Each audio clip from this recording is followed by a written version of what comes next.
and the Commission focus is primarily on the equitable division of revenue, which is nationally collected and spread among the three spheres of government. Next slide.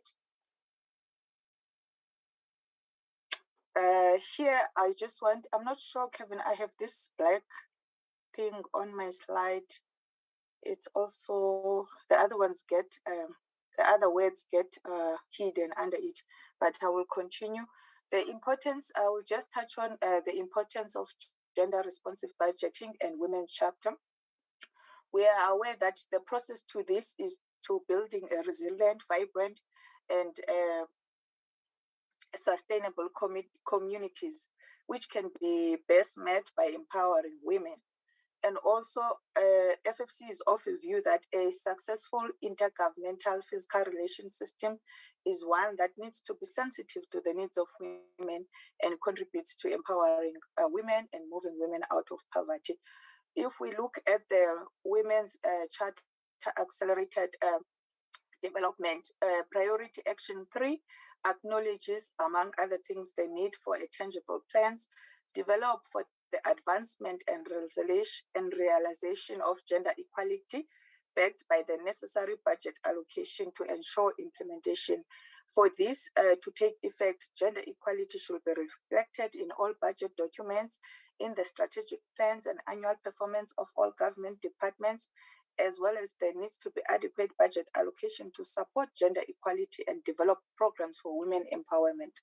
All departments across the spheres of government shall be subject to the annual gender audit to assist in the institutionalization of gender mainstreaming. That's what this Women's Charter Accelerated Development is advocating. Next slide.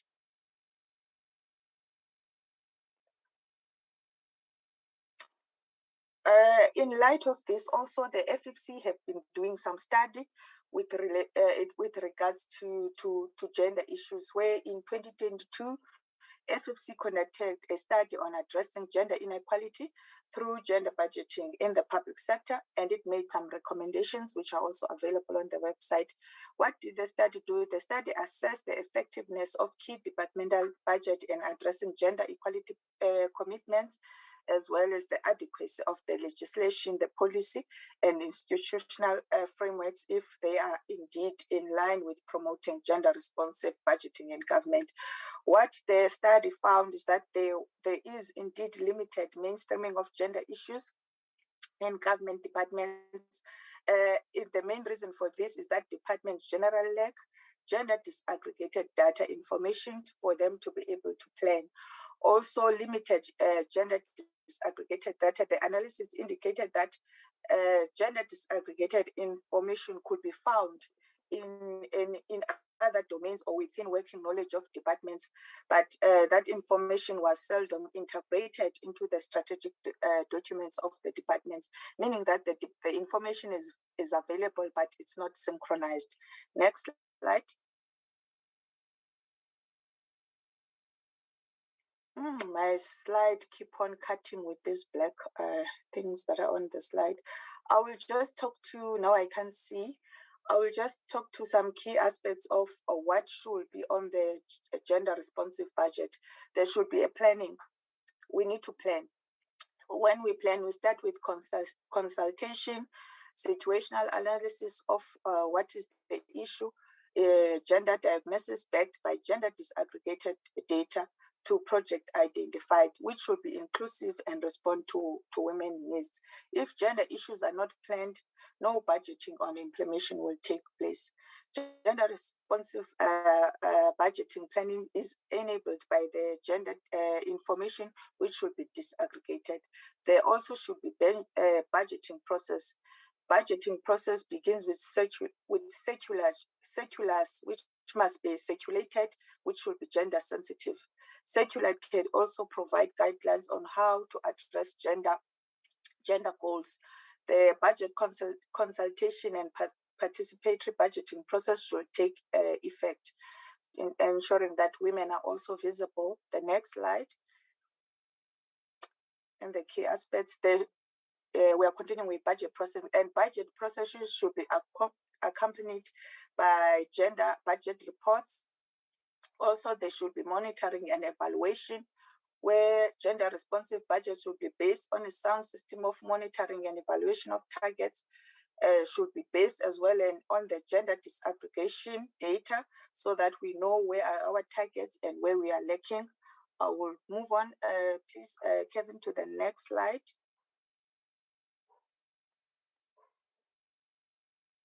What we did, yes, method of analysis, thank you. What we did here for the province of Limpopo, we analyzed provincial development plans, provincial strategic plans of the province to assess whether the planning is done with gender lens.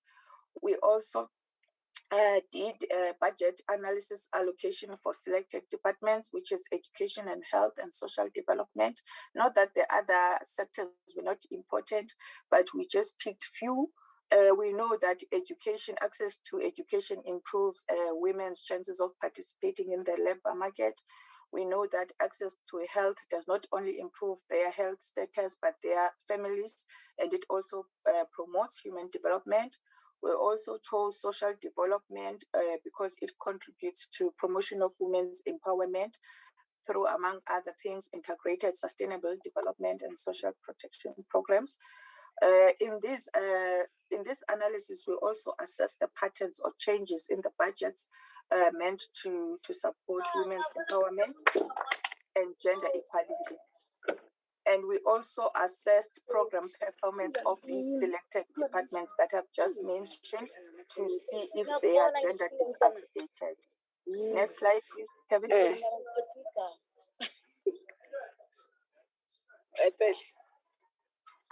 Kevin, are you still there?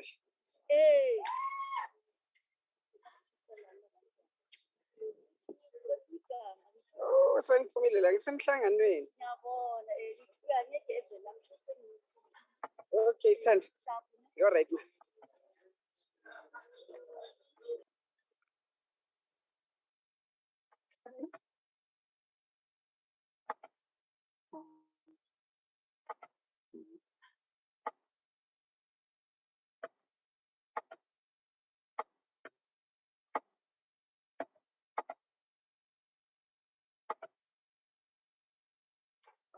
I'm just going to talk to my slide, Kevin, because there's some blaring information on the slides that you are sharing with me.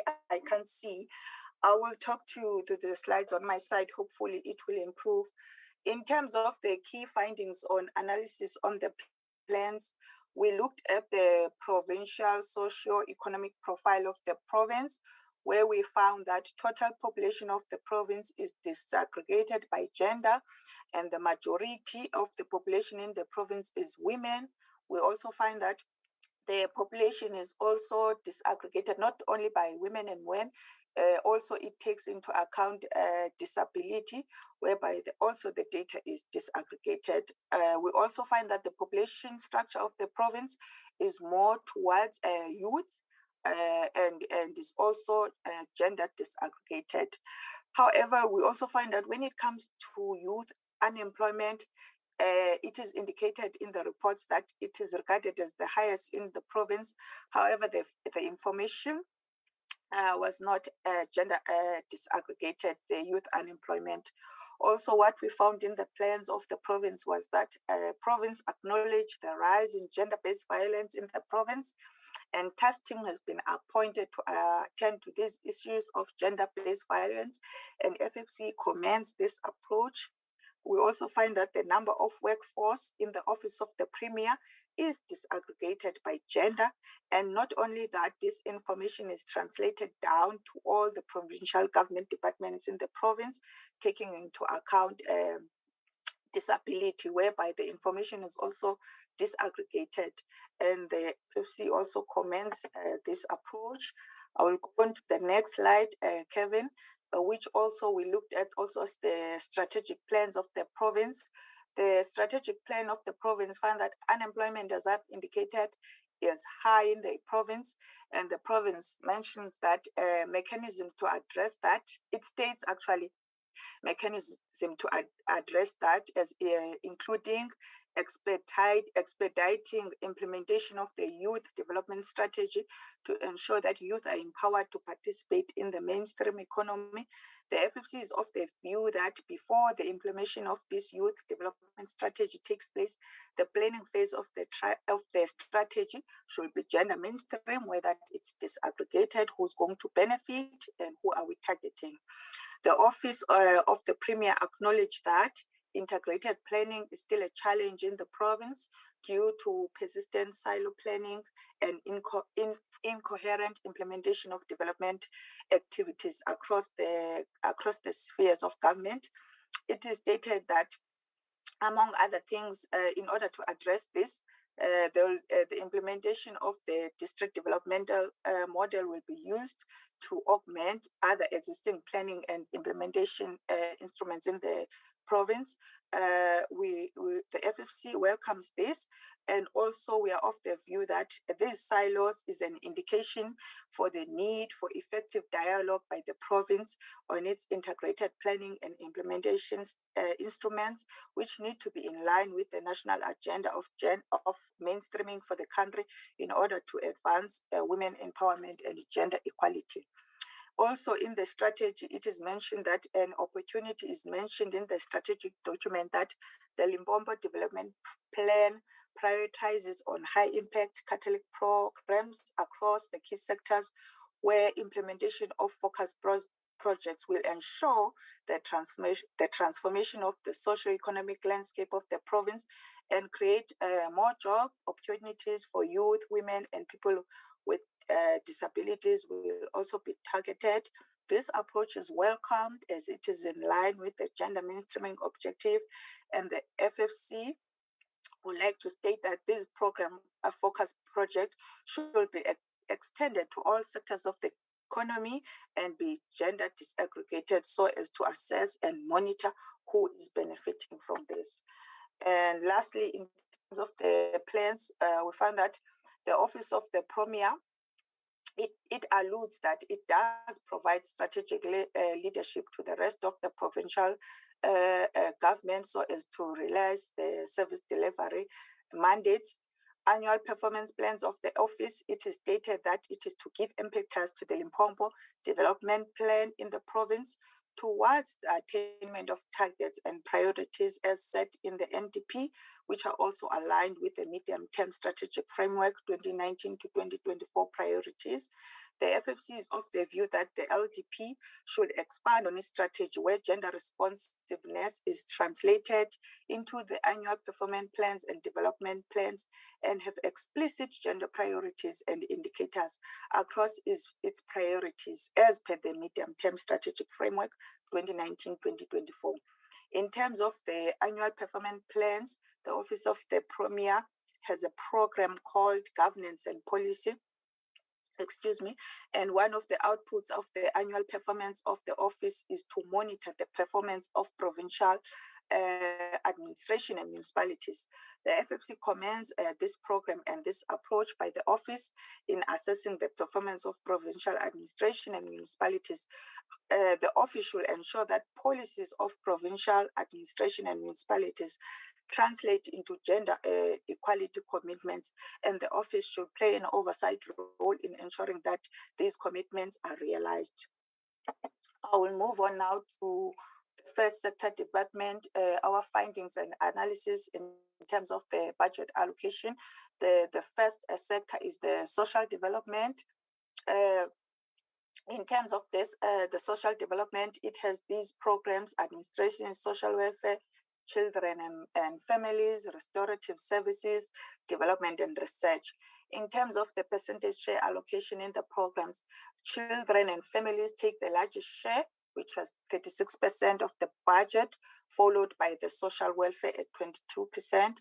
The Commission welcomed this approach by the department as these two programs play a critical role in protecting the vulnerable groups, that is care and protection for the rights of children, the social prevention program services, and the care and support for the older persons. Actually, when we went far, we disaggregated these programs to see exactly if the percentage that I mentioned above, they translate. Indeed, they did. We find that when you disaggregated these two programs, we found that actually 31% of the budget is dedicated to childcare and protection, and 43% is dedicated to persons with disabilities. We are, however, found that the Commission actually, when it looked at the restorative services program and development programs, they only take the least share, which is 12% and 11% respectively. And FFC is also concerned about this because these programs provide support, care, and empowering victims of violence and crime, women and children in the province, while also empowering youth, women development, as well as in the poverty alleviation programs. I will also go into the next set, we are still in the social development program. In terms of the performance, the Commission welcomes the department reporting on in actually all of its program performance in the year 2021-22. However, the Commission notes that the department, while it report on this, it does not disaggregate this information in terms of gender aspects, so as to be able to monitor and see where should the program focus or targets. For example, in its current review in the financial 2021-22, it indicated that the number of children who accessed registered ECD program increased in the second quarter to the third quarter. However, these number of children who access these registered ECD programs, we are of the view that they should be disaggregated. Same as with the next one. It talks about the feeding in the community of how many people and the opportunities of jobs that it created. This information as well should be gender disaggregated. Also, the ECD Employment Fund approved resulted in a number of certain centers benefiting from the employment relief. This information as well should be disaggregated to see who benefited from this. In terms of service delivery targets in the social development for 2021-2022, the Commission again welcomes department reporting on its program performance in all its programs, as well as the number of beneficiaries it envisaged targeting. However, the Commission notes that the department does not disaggregate this information in terms of gender, such as the number of households accessing food through the social development food security. This information should also be disaggregated by the genders to see who is benefiting. The FFC is of the view that in order for gender mainstreaming to take fully, this information needs to be disaggregated by gender, as program budgets are not neutral. They affect men and women differently. Therefore, disaggregating the indicators is critical to understanding how this program budget benefit women and men. Then now I'll go on to the next slide, which is 15, Kevin. This one is on education programs. In all the programs, we found that public ordinary school in the province takes the largest chunk, followed by examinations as well as administration. We are of the view that public ordinary school is actually the core mandate of the sector in terms of providing education, school nutrition, maths and science programs, which are all geared towards improving learner outcomes. However, if you look at the public special schools, which has vulnerable groups of learners, they receive the least share, which is 2%, followed by the ECD program, which is 0.4%. The Commission is concerned about these two programs receiving the least share. It's something that we are of the view that the province need to look at, given that the vulnerability and severe barriers to learning that are faced by these learners will require more resources and support, as well as the ECD program, which caters for preschool education. Not only that, it also allows women to find other opportunities as a means to earn an income, or even employed as ECD practitioners or caregivers. I will go on to the next slide. This one also looks program performance of education as well. In this program, we find that the Commission welcomes department reporting on its program performance in the year 2021-22. However, the Commission notes that the department did not disaggregate this information in terms of gender aspects to see who benefits from these programs, like learner transport and school nutrition. It will mention how many learners are benefiting, how many schools benefited, but the information should also be disaggregated by gender. In terms of service delivery targets, it's slide number 17, Kevin. Also, in this instance, the department report on program performance measures and targets that it is envisaging that it will do in 2021-22.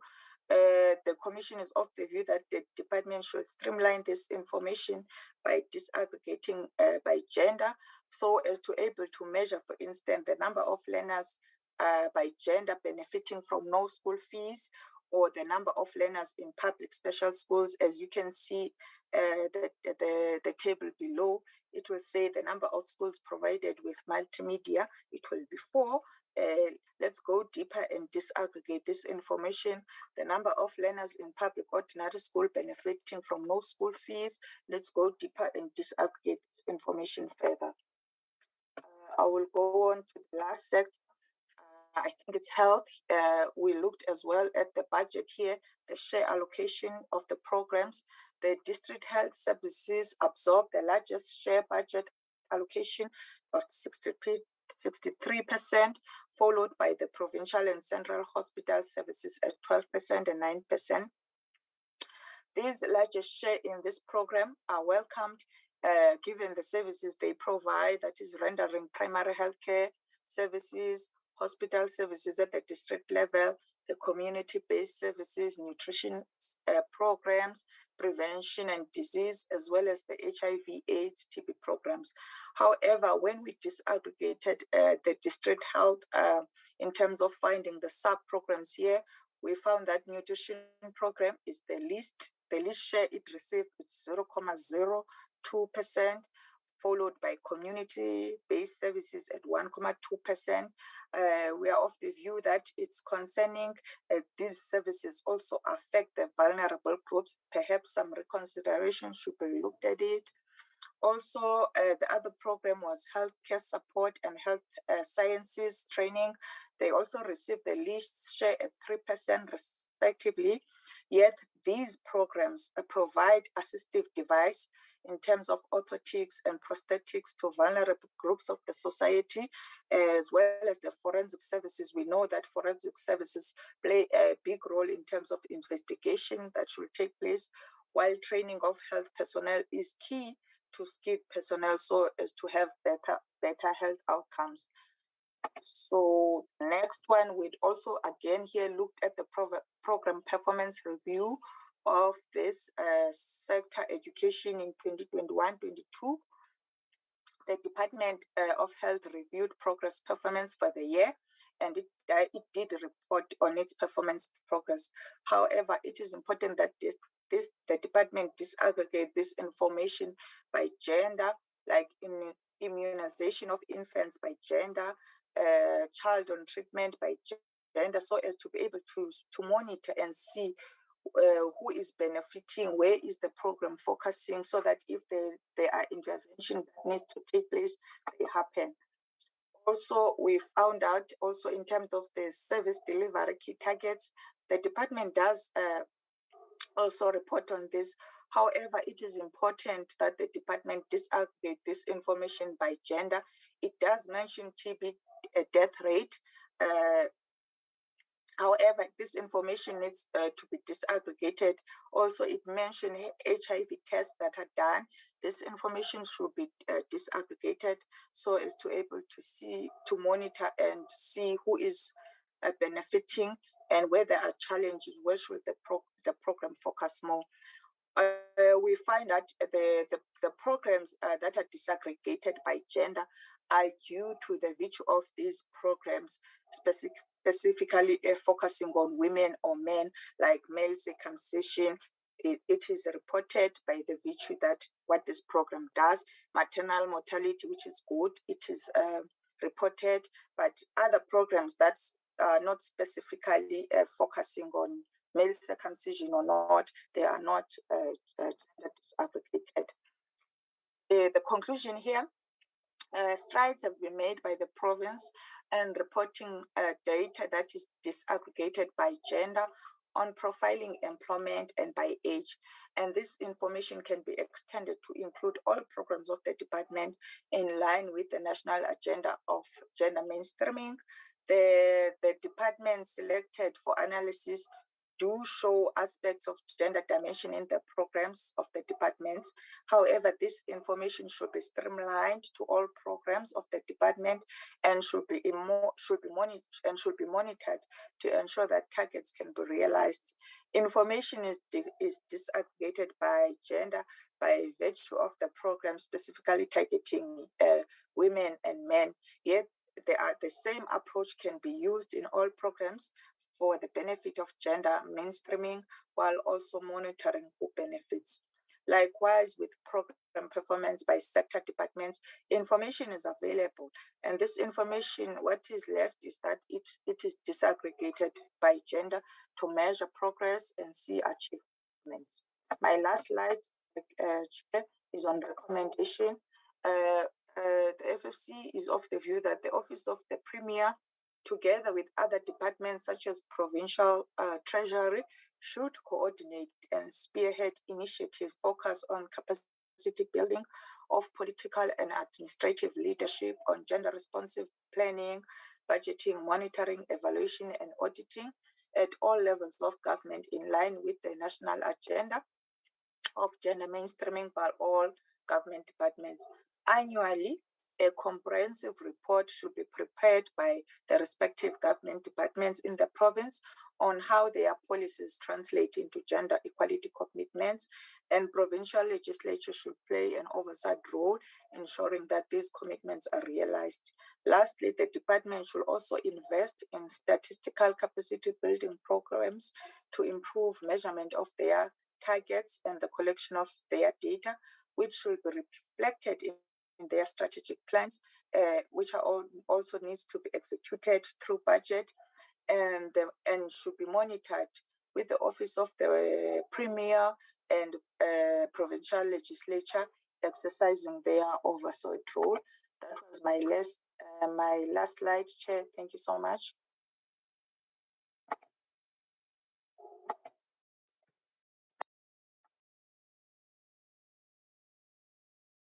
Delegates, for those that are sitting at the tables, for those that want to listen to the discourse in your own language, there is now, we've got Tonga, we've got Sipedi, there is translation, ne? That we are having. We've got Afrikaans, and I take it that there is also Chivenda, but I don't see the indication here. So use the gadget that is on the table that is having this and check, you will listen to 1, 2, or 3, or 4, which language is there that are being translated. We want to thank the Finance and Fiscal Commission because we can see that they really did some work to make sure that they analyze the plans and the budgets, particularly the plans of particularly the social cluster, which is very important for us because it's the service delivery departments. So we want to express our appreciation to our partner, the Finance and Fiscal Commission, and we once again want to call on the Chairperson of the Commission on Gender Equality, Ms. Matebula Tamara, if you really that you will be able to come through now. Over to you if you are making it.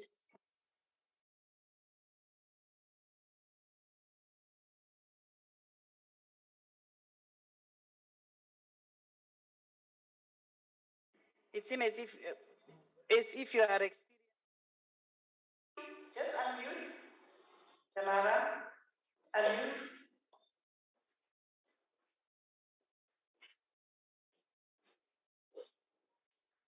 She's on the platform.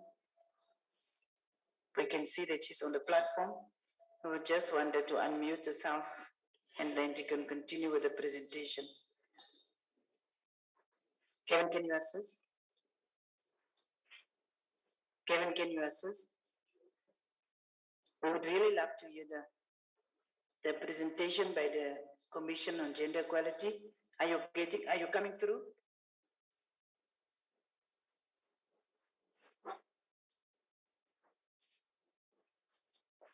We will request the admin to assist there to make sure that even if it's later, we do get the presentation by the Commission on Gender Equality, because it's very important that we should get their input. They've been with us throughout the whole process of the Women's Charter Review. Secondly, the reason why I'm taking off my mask, that is something that I think I need to explain. We are using the translation for people with hearing impairments, for deaf people, and they must see our lips to be able to lip read, to do the sign language. So that is the reason why you see those of us that are speaking in the platform, we remove our mask. It doesn't mean that we don't follow the regulations that is there. Thank you very much. Thanks for understanding that. Since we are still struggling, and we will request the cabinet them to find out IT, what is the problem with the connectivity of CGE. I will now hand over to Honorable Bartlett to continue presiding over the next session. That is where the departments through the HODs will give us their report backs. I think the social cluster has been assisted by the information that came through the FFC. Thank you.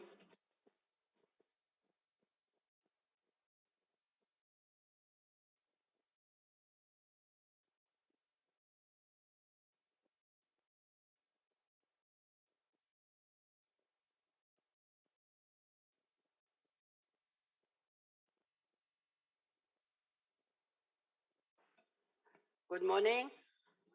Goeiemorgen. Goeiemorgen van die Noord-Kaap af en van nationale provincie van councils. National Province of Council. I just want to say something. Ons is so doodstil. We are so quiet. I can't believe it. And we are so many, yeah, but I know it's serious business. Ne? It's very, very serious business. But I first want to greet my colleagues, my honorable members, the honorable members inside here, and the ones on the platform, and my sisters, and my brother, Honorable Chabaleng, and Honorable Laliat, and then our Honorable Deputy Chairperson of the National Council of Provinces. Good morning to my former colleagues.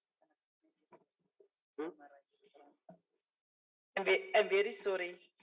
We want to ask the chairperson of the CGE to log out and to log in again. Maybe we will find in that way. Let me just tell her on the platform that she must do that. Can we continue?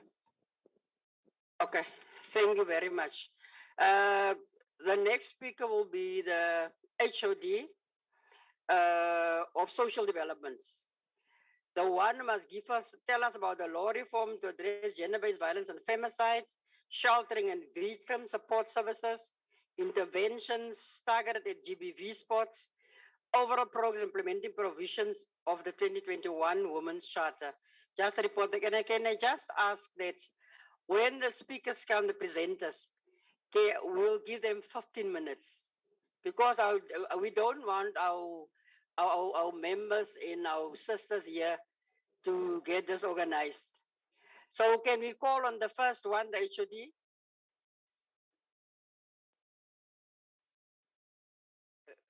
I'm not sure on the platform. Let me see, my former colleague. Is on the platform. Okay, thank you very much. I can see que se malibongwe. Malibongwe. Igama lama kosi kasi. Wachinja bafas. Wat in die bokots? Zakufa pas op julle is doodstil.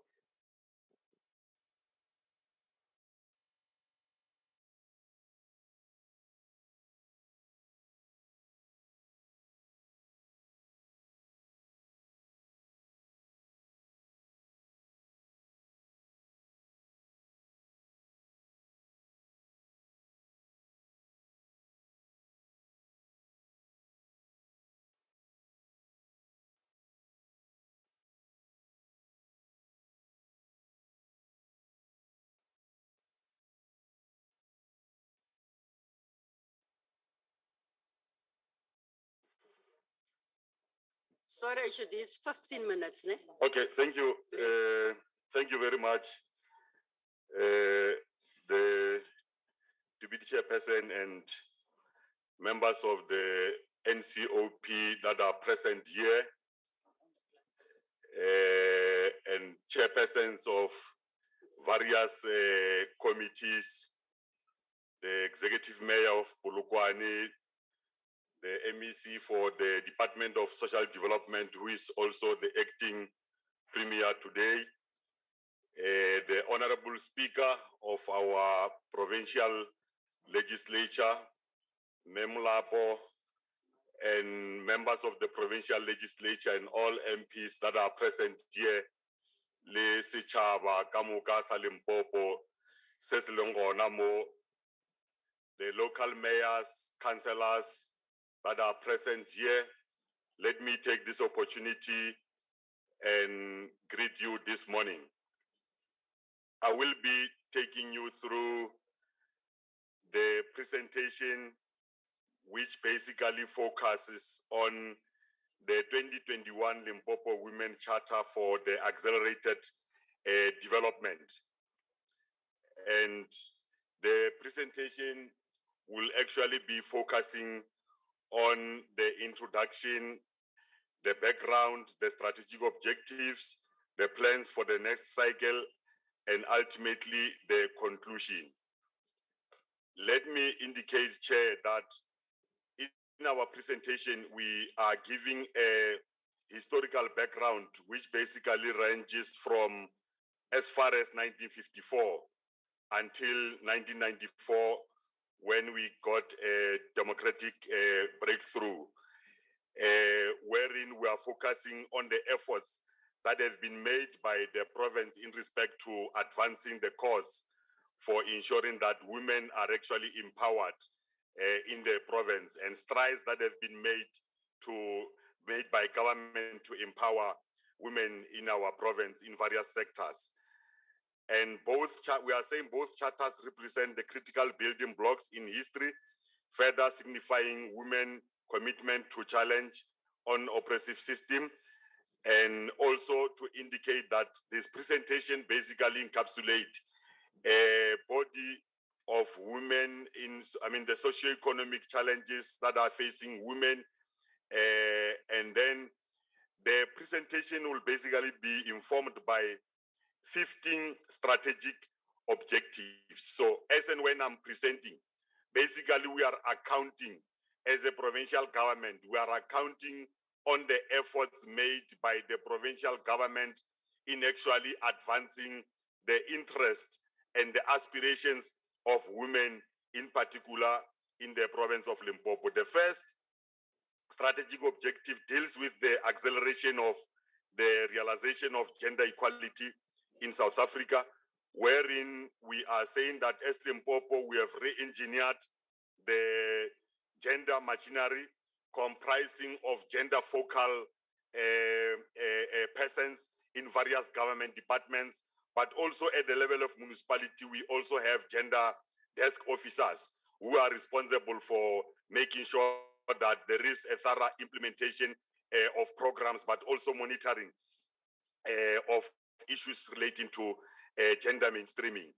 But we also, as a province, working with the Commission on Gender Equality to make sure that that is actually being implemented and monitored closely. So, but of course, in advancing this cause for gender mainstreaming as a province, we are also collaborating with the NPOs, the non-profit organizations and civil society organizations who are better strategically positioned to ensure that they also contribute to towards issues of improving women empowerment issues. And then under strategic objective number 2, which deals with advancing the inclusive economic growth paradigm by way of inculcating a gendered and imperative into all economic growth policy frameworks. We are reporting that Limpopo have developed the provincial procurement strategy, the strategy that basically seeks to ensure that 30% of goods and services that are being procured is actually directed to what's favoring women companies. And to that effect, we seem to be registering a sufficient progress in that regard. But we also want to report, Chairperson, that as a province, we are also participating in the capacity building initiatives that the presidency has actually come up with, particularly at the level of phase 2. We have been able to participate in that regard to make sure that women are actually capacitated on issues of economic empowerment programs. And to that effect, 800 women entrepreneurs have actually been capacitated.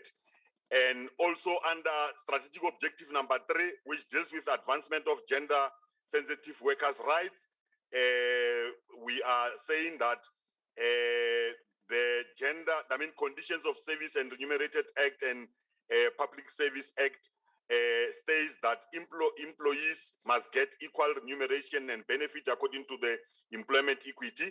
The retirement without reduction of pension penalty guideline gave employees the opportunity to exit the PESAL system due to the fear of COVID-19. But also that the members should take note of the higher rate of death that we have actually encountered during the COVID-19, which has also affected women in their majority. Under strategic objective 5, which deals with the expansion of access to equal education and training for women and girls, we are saying 1.6 million learners from 3,574 schools in public ordinary schools benefited from the no-fee school policy. And as we know, that women are always the ones who are in the forefront of making sure that children are actually taken care of. And 3,574 schools provided learners with meals as per the National School Nutrition Program policy. And then we are further saying that we have developed a blueprint to improve access of learners and improving the grade 12 results conceptualized during the Premier Facilitated Education Summit, and also that 96% of orphans aged between 7 and 18 years attending educational institutions. Under strategic objective number 6, which deals with the issue of accelerating women development, in particular in relation to infrastructure development, focusing on human settlement, water and electrification program. We are saying 16.4% of households who live in the RDP or state subsidized houses have actually benefited. 1,164 number of households with water supply infrastructure in the RDP standard is also what we want to report. And lastly, to say 90% number of households have actually received electrification, and women in that regard have benefited in their majority. So our quest to advance the cause for women empowerment, but most importantly, the issue of gender mainstreaming in various government departments we seem to be making remarkable progress in that regard, Chair. Safe to say that there are continuously challenges that we are experiencing. Under strategic objective 7 of promoting equitable access to comprehensive and sustainable social protection systems for women, we are reporting that nearly 80% and over 70% of the population over the ages of 60 and 50 respectively have received COVID-19 vaccination, and over 1.4 million Limpopo people aged between 18 and 49 years remain unvaccinated, a matter that is a cause for concern, and hopefully there are efforts even by the Department of Health and the provincial government to try mobilize our society, our community to go vaccinate. And one dose coverage of 54% and 41% amongst the population aged between 18 to 35 and 35 to 49 respectively, and an estimated 29% of children between 12 to 17 have received first dose Pfizer since the commencement in December 2021. The strategic objective number 8 is dealing with deconstructing patriarchy and inequality, particularly in the political and the civic life, and that's in terms of advancing women adequacy, representation across the 3 spheres of government. We are reporting that Limpopo Provincial Legislature has a female representative of 47% in terms of gender links survey, and the female representation in the Executive Council stands at 60%, which is much more commendable. And I guess we may be one of the few provinces that has actually reached this particular milestone, and we are making a clarion call to all other provinces to ensure that this is actually, they are taking cue from what we are actually doing as a province, because we are taking issues of women very serious. In terms of the Independent Electoral Commission 2021 election results, female representation is at 38%, and out of the total councillors elected, 538 of the total of 1,377 are females. So you can see we are a little bit lagging behind in this regard, and hopefully in the subsequent elections, particularly the general elections of 2024 and the subsequent local government elections, for sure, the status quo will actually be contradicted. Strategic objective number 9 of deconstructing patriarchy in family life and partnerships. Limpopo had developed and implemented the advocacy campaign for nation building, and that includes social cohesion program of activities, communication plan on gender-based violence and femicide. It has actually been developed, and 16 days of activism on no violence against women and children. So those are the efforts that we are actually embarking on. And of course, we are partnering with a variety of organizations in this regard, including the civil society organizations and the academic institutions and independent research bodies that are able to, from time to time, assist us in making sure that we are on the correct path. Strategy objective number 10 of deconstructing patriarchy, hegemony in custom, culture, and religion. We're saying that some of the cultural religion don't approve a woman as a priest, and some traditional councillors also don't allow women to give decisions at the chief's crawl, except in Venda where the Magazi allowed to give a decision. So you can see that the patriarchal tendency is still permeating itself amongst some of our sectors of the society at the level of traditional councils, but also in the faith-based organizations.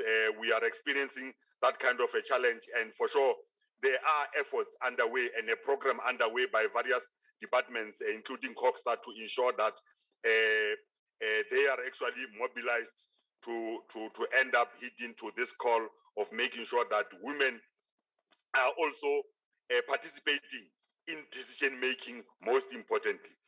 The tradition at the Mutaji traditional authorities that the Rain Queen takes the decision in the community. So it's one of those, at least, where we are able to say that women are able to be central in terms of decision making, because it can be that at the level of the family, we know women are very central in terms of decision making.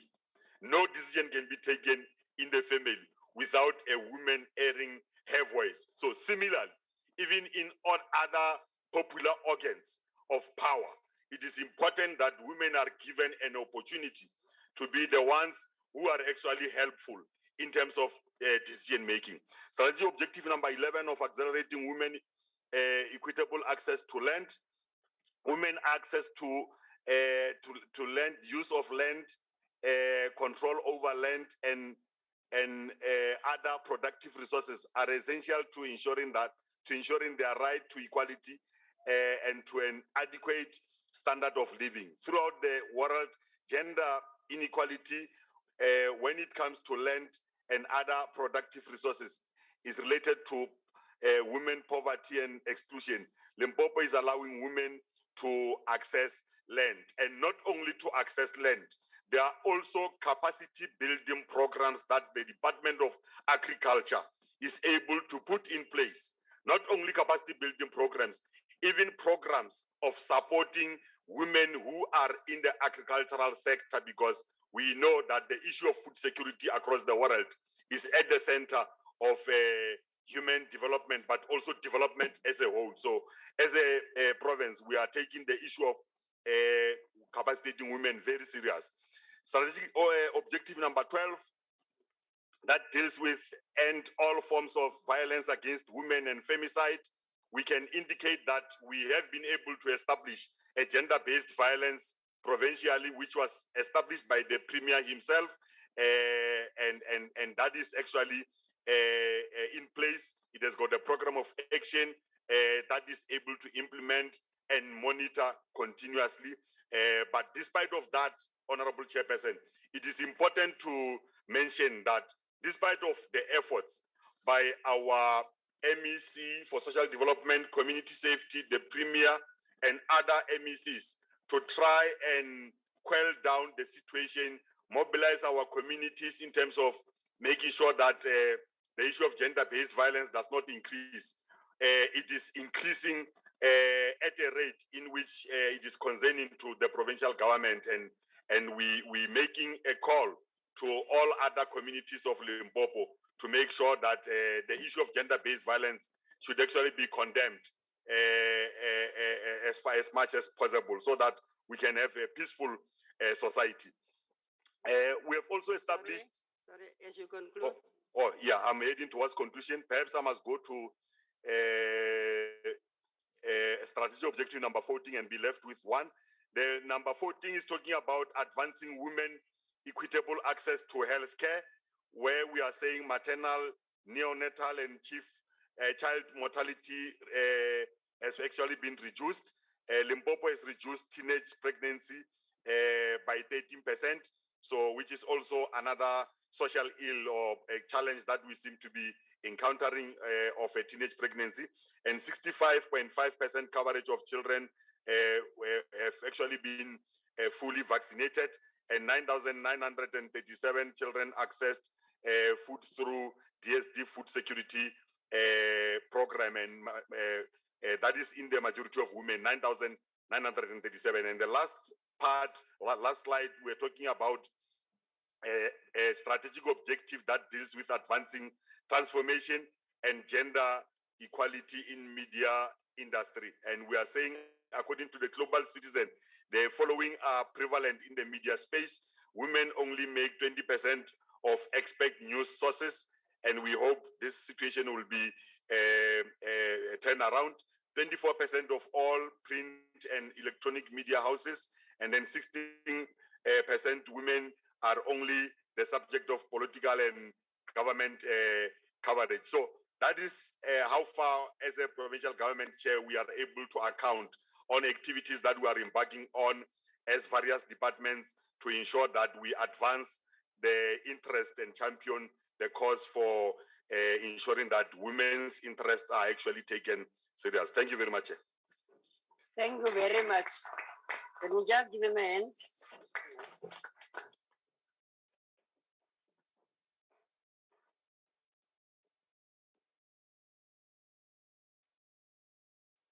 I think after this, I will ask for your permission to sit down, but remember, it's not that I undermine you. Just consider my age also. So then I will stand up again when I must give over. So our next speaker is Ms. Maja. I'm not sure she's on the platform. She's here. And I just want to thank you very much for that, because I know it's very, very important, and thanks for sticking to time. It was only 2 minutes after the time, but then Thank you very much.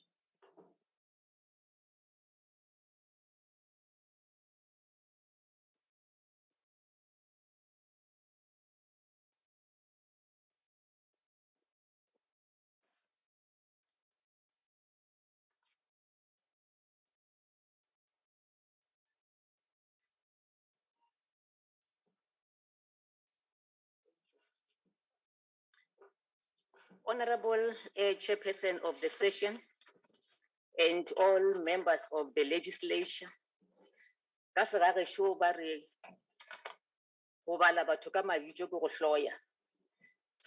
that I don't actually miss any other person, I'm going to say I also acknowledge members of the provincial legislature, members of the local municipality, and le batho ba botlhokwa ba dutšeng ka mo bomme ba rena ke a le tamiša ka Sepedi.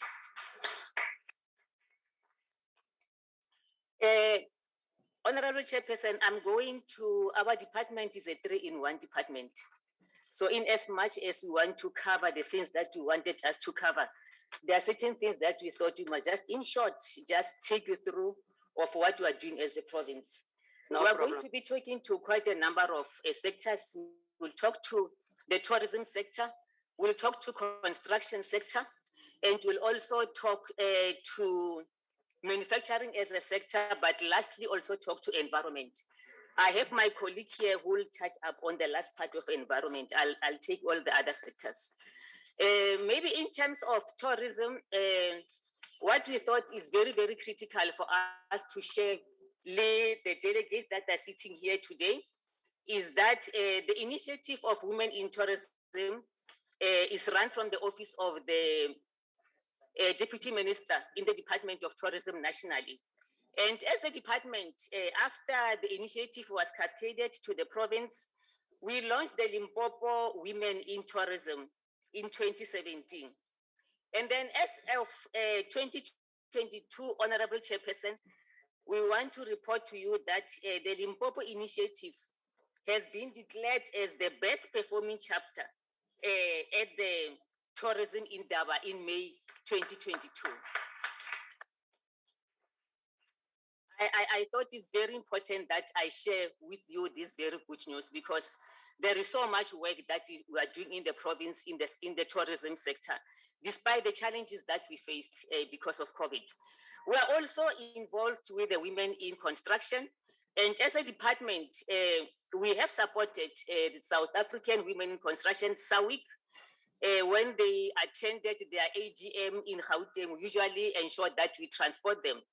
But of interest is that when they participated at the AGM nationally, one of our own was appointed the National Secretary General. And we thought it's important that we acknowledge this woman. We also supported them when they were going to their provincial AGM, and also will be supporting them when they are doing their elections of the new executive members in August this year. I won't go into details, but I thought it's important that just indicate the additional job that you are doing as leaded. My presentation, I'm not sure whether it's showing there.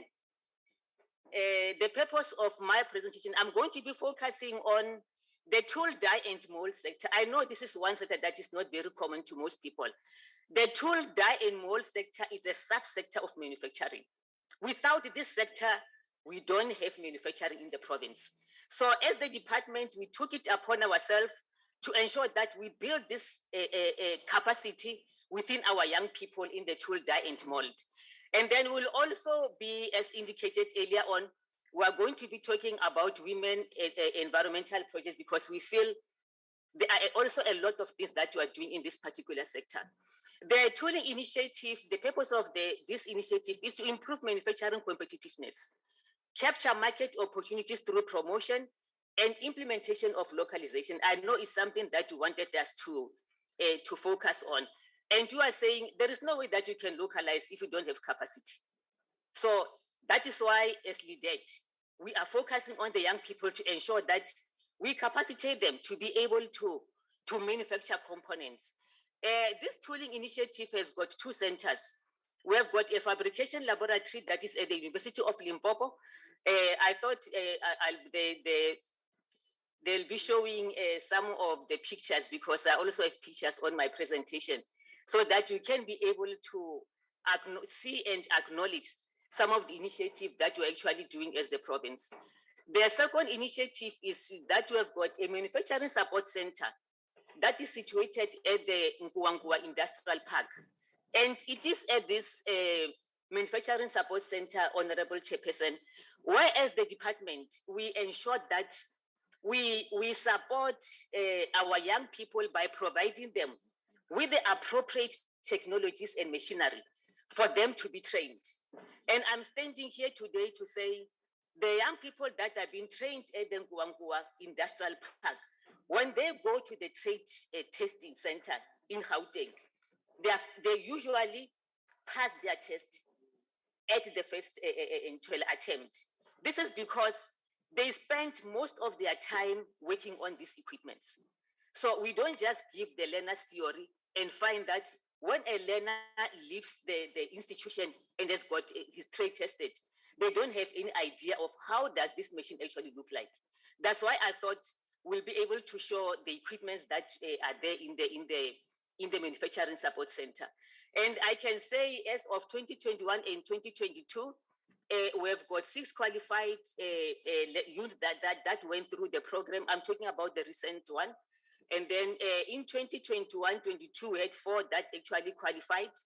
And then as of now, we're having 10 young people that are in the program at Nkuangua Manufacturing Support Center. And they'll be sitting for their trade test in July 2023. I must also indicate that when we started this program, we had about 23 young people in Lipalale. And then we also had 15 young people in Stielport that we actually trained through this particular program.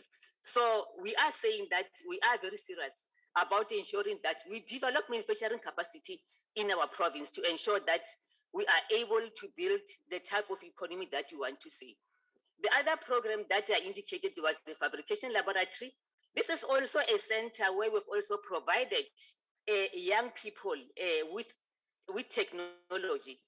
I'm so disappointed because I wanted you to look at the equipments that are in this particular center so that you can start to appreciate what the type of where's it? Send the committees. Okay, thank you so much.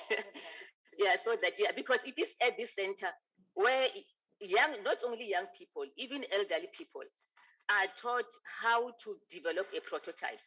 You will find that you have got an innovation, but you don't know where to start. So when they go to the fabrication laboratory, we teach them how to do a prototype, because out of the prototype, then you can manufacture a component. And I'm sure you understand by now that components are very key when it comes to supporting industry now. So I thought it's important that I focus some time.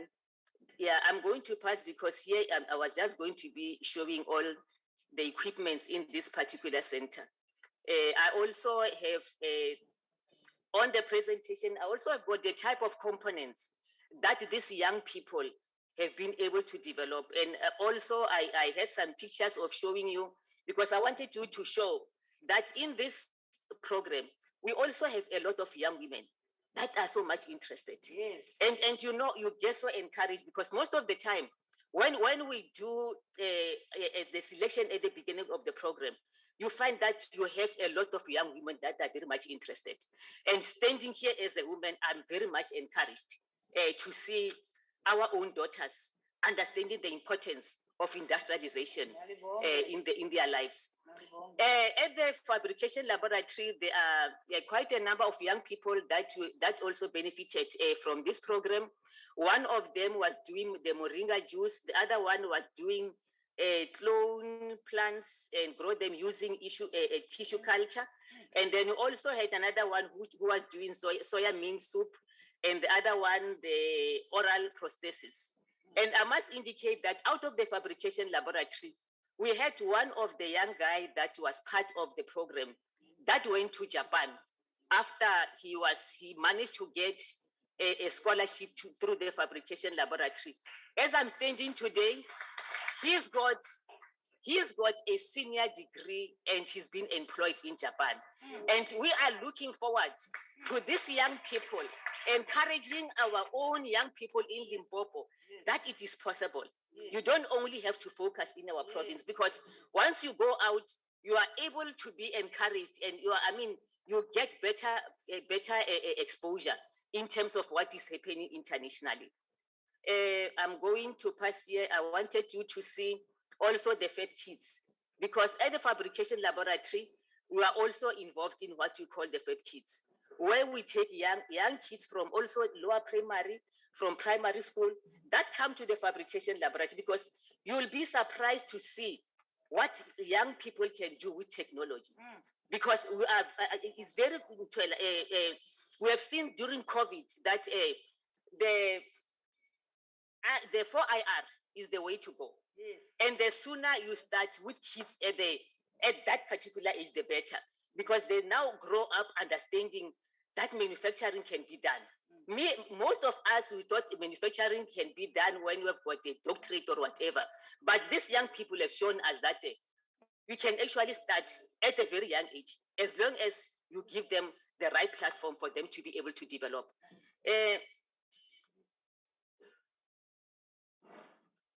There are, on my presentation, there are quite a lot of things that I'm showing that the young people in Limpopo have actually done, that the committee, I think, will be able to appreciate and see that there is so much that you are doing. I'm going to be calling Professor Zoalo to come and share with you women in environment in Limpopo, just to show that there's also a lot that you are doing in the environment area, because we are saying we are looking at sustainable development, and there is no way that you can develop the economy without looking at the environment. Yes. Over to you. Okay. Thanks, Professor. It's actually 5 minutes left, but I'll give you 7 minutes. Thank you. Maceroni? Abusheni? Good morning. I'm Dr. Untitled Chapter. I'm responsible for environmental special programs in Department of Economic Development, Environment and Tourism. And it is a privilege for me, honorable members of parliament, senior leaders of the province, all sisters. Sorry. Can I just ask you to speak more to the mic and use your shop steward voice? And can I ask our sisters, honorable members, please?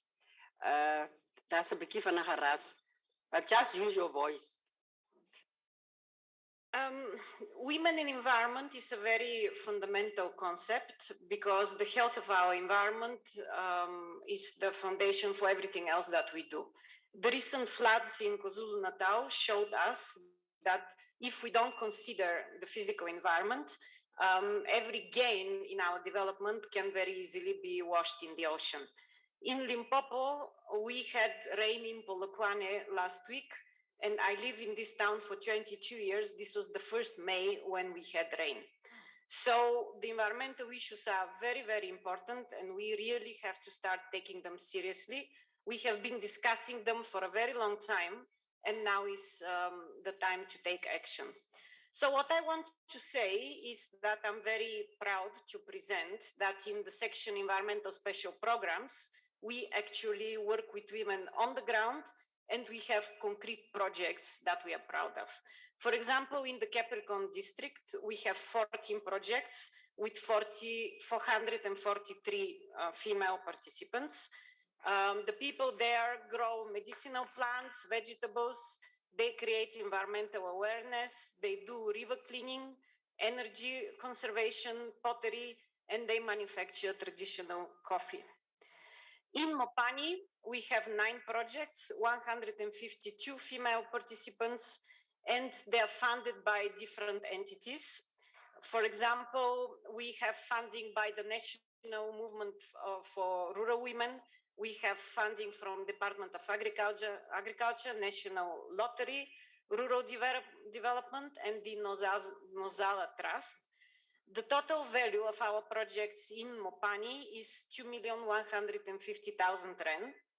And those projects are in marula processing, production of mosquito repellent, in pottery, beekeeping, vegetable gardens, also cultivation of medicinal plants.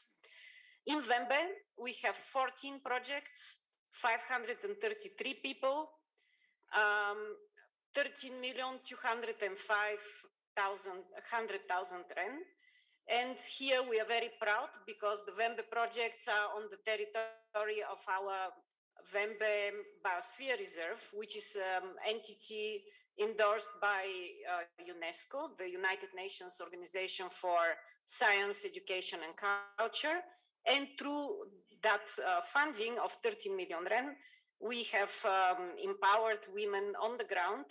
Our project, which is of the highest importance, is the so-called Adopt the River project, where women clean rivers to ensure water security.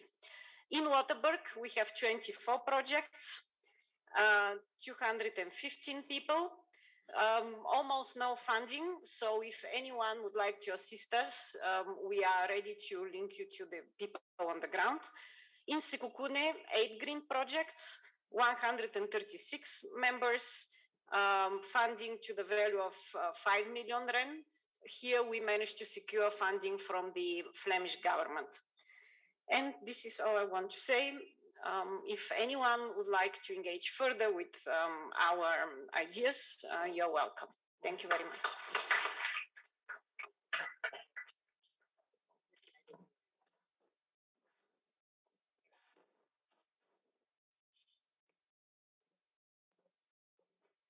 Thank you very much. Also, thank you very much for sticking to time.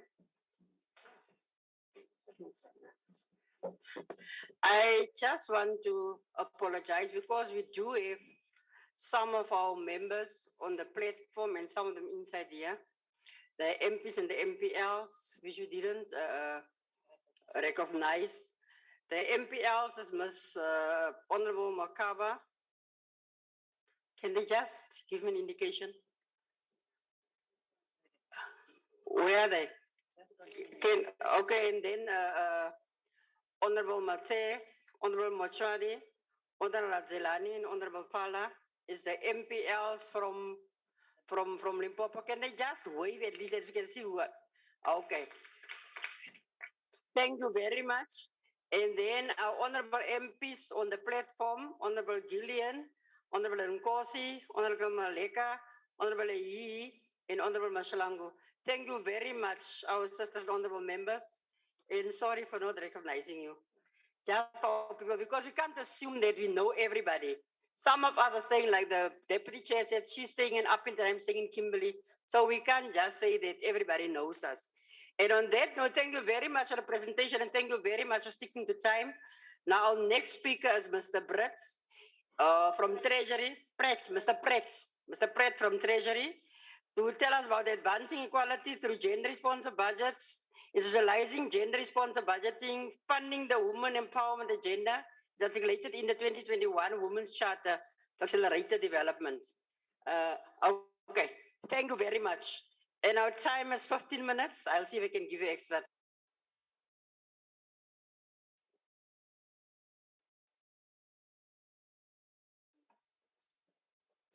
Thank you very much, and good morning to all the honourable members and all the NCOP members, and welcome to Limpopo. Nice to see everyone out and about. Yes. And certainly happy Africa Day, although it's a day late. I still see a lot of colour, and thank you very much for that. Thanks, Chair. I would like to maybe up front acknowledge that we haven't done what we should be doing. And I'd just like to present our status to all of you and the committee and then see how we take this forward. I think critically that society is made up of both men and women, and we need to acknowledge that. Women continue to face the social economic barriers for full participation in the economy and continue to disproportionately share in the burden of poverty, unemployment, and equality. And that's really where our budgets should be focused on, and we'll look at some progress around that. We need to make sure that our gender equality is put in place, both to have safe and healthy facilities, and address the gender disparities. And our budget should be doing that. And it doesn't to the extent that we should. Maybe not only in Limpopo, but certainly we're talking in Limpopo today. So our budget machinery, both from a budget policy and our systems, need to be mainstreamed for gender responsive budgeting, as we call it, or as it's known. So it must talk to what we're doing for the females within our communities. And at the moment, our budget does not really talk to that specifically. And I think the Financial and Fiscal Commission touched on that we don't have this disaggregated data to say how much of that budget has been used to deal with gender issues, male versus female. At the moment, we'll just put budget to programs as HOD social development, economic development. We can talk that we've got these programs, but we never planned that so much of that budget must go to gender mainstreaming. So we'll have to look at how we create separate budgets for women, but seek to allocate resources in an effective way to contribute to gender equality and women empowerment. I'll then just touch on progress, if I may. I think the first one is that our institutions outline plans in line with gender equality principles and attach budget to the plans. And again, our gender responsive budget to find reflection in the planning process. So a lot of these things happen by default. They're not planned up front to say so much of our money should be used for gender mainstreaming within our budget allocation. So while some of our institutions, others come and presented here, will tell you that we've done this and that for the gender equality, but it was never really planned up front properly to say that we need to target this particular project for that particular gender. And again, it's not saying that everything must go to one gender and not to the other. So in terms of our Limpopo development plan, I think we need to acknowledge that that does certainly touch on gender planning and budgeting, but we don't see that coming through the budget process. So we target certain programs like Ms. Maja talked to in economic development, but we don't specifically see that budget that's there. And our LDP disaggregates our demographics in terms of population, age, women, male, youth. I think that deals with that in quite detail. And some of the programs are specified in that LDP around women in tourism, as we spoke now, women in environment, the green economy, etc. So it certainly looks at that. But I think that link between our planning document and our budgeting process is still something that needs to be taken much further. The next is really about theory of change, to embed women's empowerment principles and gender equality prescripts. And I think that's still lacking while we're not clearly articulating that theory of change to try and move our budget specifically for gender equality or gender mainstreaming. But some departments do, like health. Some of their programs are specifically dealing with, can I say, the gender issues when it comes to maternal mortality. Obviously, that's going to target the ladies in the community. But there's other programs where we don't, as I spoke to earlier, scholar transport. How many girls are we transporting vis-a-vis boys? Feeding schemes, how many girls are benefiting from the feeding schemes? Food parcels, same thing. And we can report in history, but we don't plan to say we should feed so many girls, we should transport so many girls, etc. So again, from a budget, we need to look at that. Certainly, we have got special programs within all our departments, as we call them, special programs that look at youth, women, and people with disabilities. And Mr. Tema in Office of the Premier heads up that unit. And certainly there's an aggressive team in Office of the Premier that does call on us to account. And I think that's good, but it's not really from a budget perspective. It's more about what are we doing functionally to promote the special programs. Then mainstreaming gender responsive budgeting in our MTF guidelines. And maybe just for the colleagues here, National Treasury prescribes a guideline for us on how to put our budget together. How much should go to health, how much should go to education, just as a guideline, but it's not very detailed in what should be the gender responsive budget in the MTF or the medium term expenditure framework. And that certainly still needs work. And I don't say we must wait for national to bring that to us. I think we need to engage with that as the province, but certainly it will help to get consistency across the whole republic, and also in terms of reporting to even our provincial portfolio committees and our provincial legislature, to make sure that when we prepare our budget, we already got that gender responsive program in our minds to make sure that we then break down the budget to talk to gender issues. Our budget votes approved on clearly articulated and tangible gender responsive strategic plans and annual performance plans. And again, I want to elaborate a bit. Our plans are there, but they don't specifically break it down into the gender split between our communities and our stakeholders. Then gender monitoring and evaluation process developed and implemented. And yeah, I think the Financial and Fiscal Commission spoke very eloquently on that. We don't have disaggregated data. Even as we sit now, we can look back in the history, but we won't be able to tell you how many girl children went on our buses, how many girl children got fed, how many women got benefit from the food parcels. It's there because we can go back and try and collate that information, but it's not part of our planning, performance, monitoring system. And I think, again, we've got a long way to go there. Then I think, again, as I said, I think the MTF needs more guidance on how to do this. And certainly when I got the score, I was a bit frozen because I knew we hadn't done it. And what do I come and tell the stakeholders out here on how we're doing gender responsive budgeting? So a lot of it's happening by default, and I think it now needs to be planned properly and taken forward. I then just want to share that most of our budget goes to the social sector, health, education, social development. Around 82% of the Limpopo budget goes to that particular cohort. But still, you've got agriculture, you've got economic development. But just in those three departments, that's where the majority of our budget goes. And we need to focus on those gender principles, I believe, within those three departments. And then I think we'll get traction in this process. But linked to that, 68% of our budget in Limpopo goes to pay salaries and wages for our government employees. And that's a task that we're working on to try and shift that away from paying salaries into more productive goods and services, service delivery. And that's still a task that we're busy with.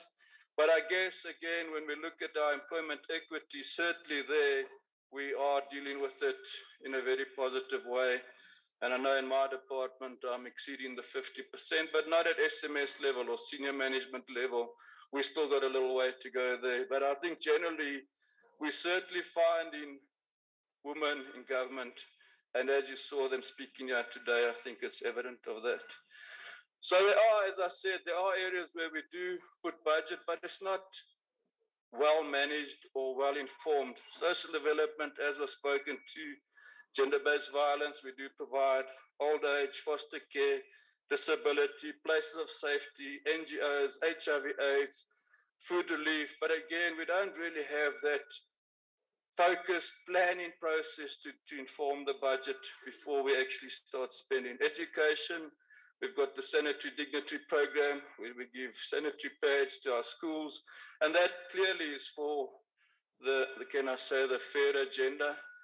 Feeding schemes, early childhood development, and sanitation. Again, we just say build sanitation, but we don't specifically say so much must be for the girl child, so much for the boy child. As long as there's sanitation now, we accept that sanitation has been dealt. So that disaggregation is going to be very key for us to take forward. Health, again, as I said, certainly has specific budgets that are dealt with in gender issues. but primary healthcare being the biggest, as the Financial and Fiscal Commission spoke earlier, HIV/AIDS, health professionals, maternity issues, child mortality rates. I think they're there. And then Office of the Premier, obviously we do, at a coordinating level, there is that unit that we budget for and put money aside to. But I think that again, now it's more moving away from performance and let's get the budget put in place from a planning perspective. As was spoken earlier, we did, because we don't really have this responsive budgeting process, as a province, we put together a provincial supply chain management strategy to try and force our departments to spend money on these designated groups, women, youth, and the disabled. For 2021, we had targets of 20%. We achieved 21% for women. For youth, we had 20%, we achieved 13%. And for disabled, 7%. And unfortunately, we got less than 1% spent on our disabled community, which is something that we're working hard on with Philip and see how we can improve that. Going into this year now, we've increased those targets to 25% for youth and women. The 7% for disabled has remained because we're not getting there, and to try and inflate that would just not be achievable. So let's move to that. I don't want to bore you, but there is challenges now with the triple PFA regulations that have been found to be invalid by our Constitutional Court. And that certainly is going to hamper our efforts to direct spending to particular groups that we'd like to support, but we'll see how far that goes. So in conclusion, a lot still needs to be done from a budget perspective into gender responsive budgeting. And we need to institutionalize the budget process, both nationally and provincially, to achieve gender responsive budgeting. And critically is to disaggregate the data to enable us to get that information, to inform our budgets and planning, and that we can then report accurately against those particular information that we have. Thank you very much, Chair.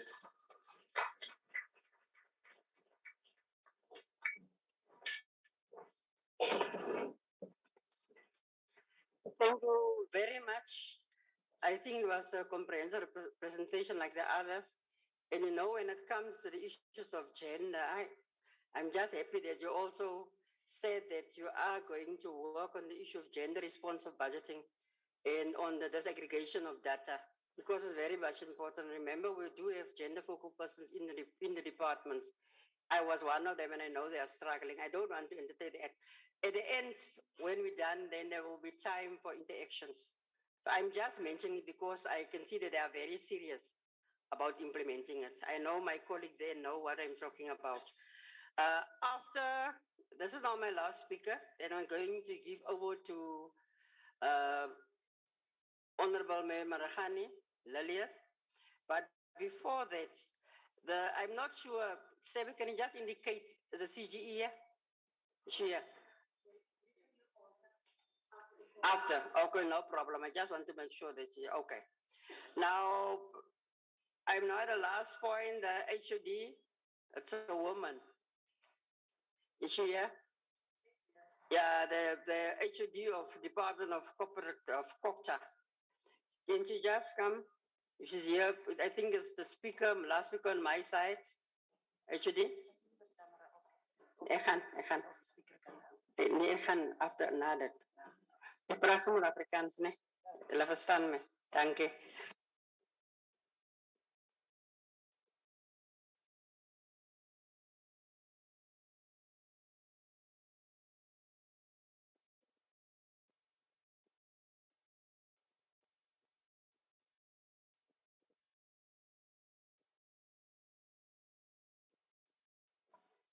Thank you very much. Good morning, Chair. Good morning. Good afternoon, Chair. Good afternoon, members. Thobela Basadi. I am representing the Department of Cooperative Governance, Human Settlement and Traditional Affairs in the province. It's a department that has 3 departments in it. We provide human settlement. We also support traditional leaders in the province. And again, we also support municipalities in the province. Hence our long name, cooperative governance, human settlement, and traditional affairs. I am just going to summarize the presentation as my colleagues in other departments have done and respond to some of the strategic objectives from the charter as we are doing in the department. And just like HOD of Treasury has indicated, as a department, we do not have a segregated budget that deals with women's issues. But however, in our programs, in all the 3 departments that I've mentioned, of providing human settlement, of supporting traditional leaders, as well as supporting municipalities, there are programs and activities that we do that are targeting women. And as a department, currently we're having an acting head of department who is a woman, and I think that's one of the positives that we can be proud of, that we are as a province capacitating and supporting our women. As a department, in terms of strategic objective 1 of accelerating the realization of gender equality in the department, we have established our gender focal point. It is headed by a woman, and also the forum is functioning, and we're ensuring that as we have a responsibility to support and monitor municipalities, we are responsible for that, and we are supporting our municipalities and ensuring that gender focal points in municipalities are established and are functional, and our mayors are really doing well in supporting that program as well. On strategic objective number 2, in terms of advancing the inclusive economy, as a department, as I've indicated, that we are responsible for providing human settlement in the province, in building houses for our beneficiaries in the province. In terms of the procurement strategy, as a department, we are supposed to ensure that 30% of what we spend in the department goes to supporting women contractors. And where we are sitting currently as a department, we have exceeded that target. To date, 45% of what is allocated to us to build houses goes to companies that are owned by women. And in the last financial year, in terms of housing contractors that were awarded, 45% of those contracts were awarded to companies that are also owned by women.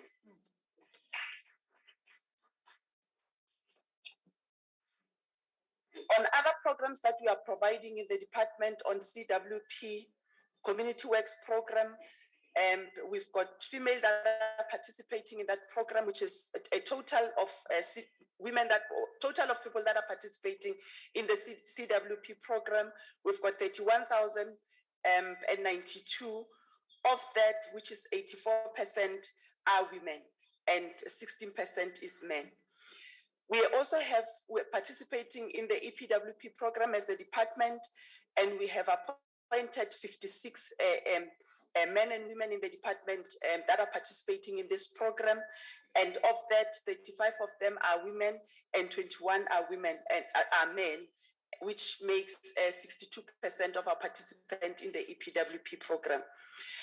Again, as a department, we are responsible for also awarding bursaries. And in the last financial year, we have awarded 115. Of that, 62% of the 115 are also women. In addressing strategic objective number 8 on deconstructing patriarchy as well as and equality in the political and civic life, as a department, as I said, we are responsible for also supporting municipalities. In the last year, we have gone through our local government elections. And as a province, we are still a bit far away in terms of achieving the 50% of representation. as our mayors in the province, we've got 27 municipalities, and of the 27 municipalities, 11 of them are led by women mayors, which makes it 41%.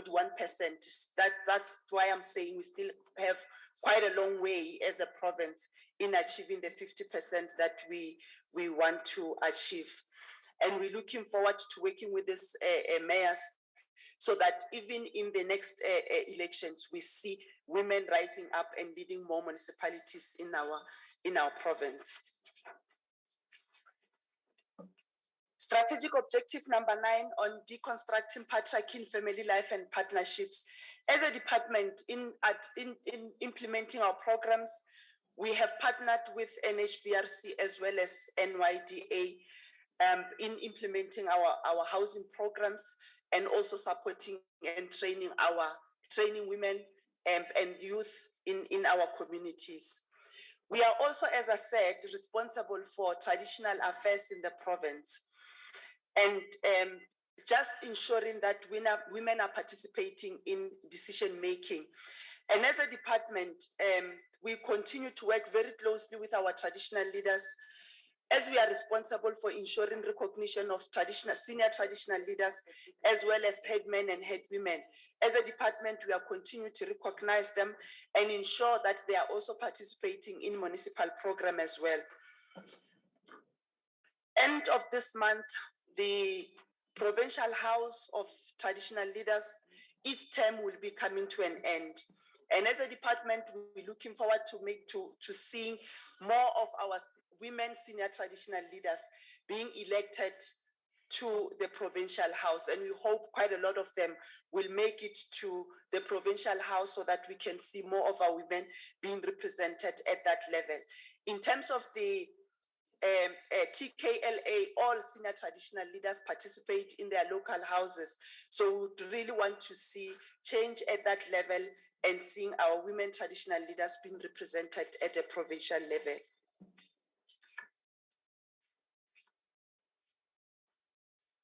In addressing strategic objective number 12 on end all form of violence against women and children, as a department, we are participating in the 16 days of no violence against women and children.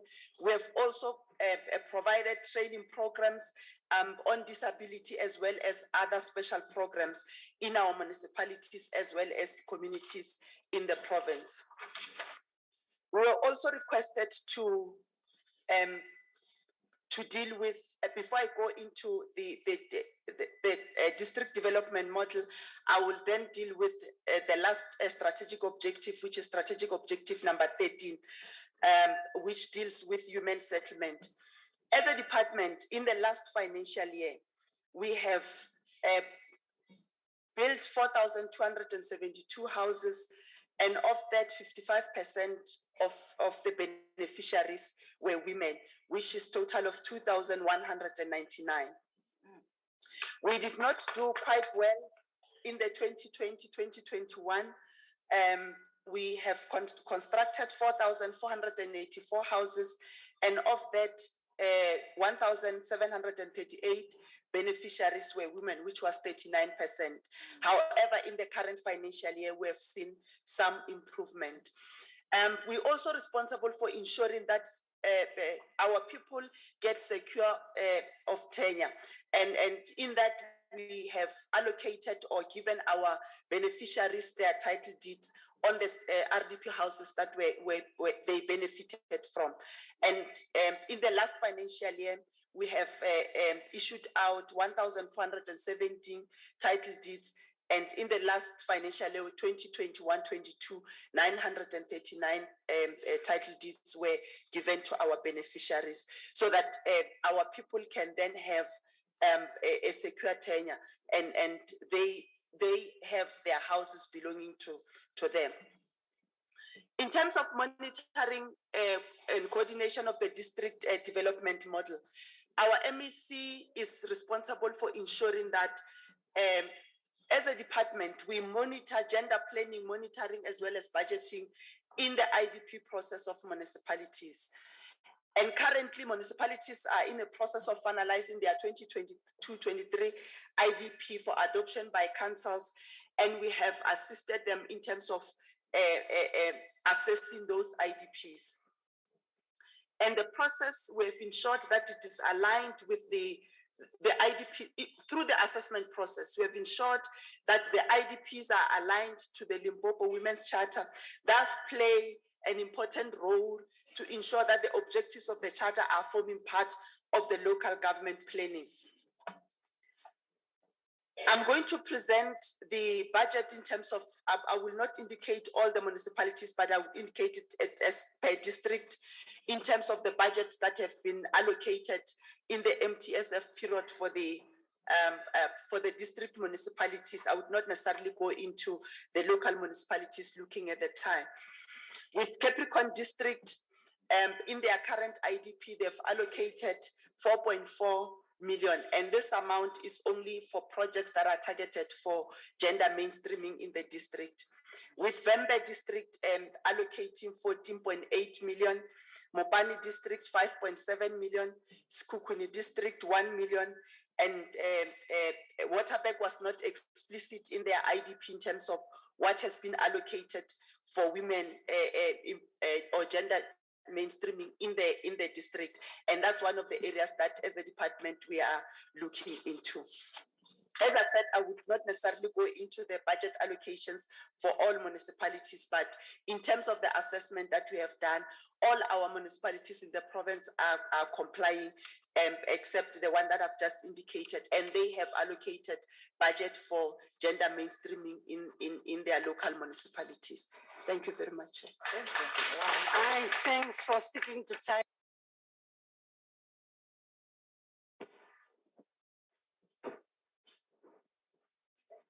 Thank you very much. National fact, I was looking at the time and you were still left with 5 minutes, but I didn't mention it. Thank you very much. I'm done with my task now. We are just asking for Tamara here, Madabula, the CG is on the platform. Okay, and then after Tamara, then I'm giving over now to Honorable Memarahani Laliet, a child of Polokwane, child of Limpopo, and now she will lead us further. Thank you very much, Memarahani. I'm done. Thank you very much, Malibongwe. Igama na makosi kasi. You saw most women HODs. Women is alles wat ek sal sê.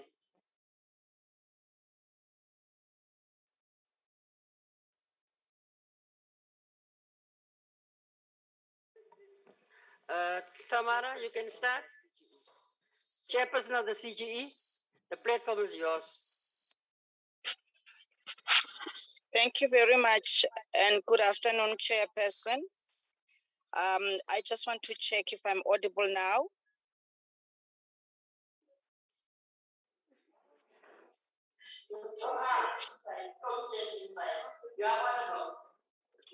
Thank you very much, Chairperson. I will not show my face. I think in the interest of making sure that I am audible, and apologies again for the glitches that I experienced in the morning. Kevin, do you want to be my presentation, or should I just continue from where I am? Please continue. Thank you very much. Chairperson, I was asked to come and share on gender mainstreaming, and my presentation outline will just quickly go and talk about the Commission for Gender Equality mandate. I will then talk about the brief background. I will then quickly go and talk about and look at the prevailing socio-economic challenges that the Limpopo province is facing. Then I will then go into the Commission for Gender Equality, gender mainstreaming programs across the departments, and then I will conclude. Chairperson, in terms of our mandate, we are a Chapter 9 independent statutory body established in terms of Section 181 of the Constitution of the Republic of South Africa. And I must say that we are a part of the Chapter 9 institutions that are there in South Africa supporting democracy. We draw our powers and our mandate from the Constitution itself, but also from the Commission for Gender Equality Act, as well as the Pepuda Act number 4 of 2000.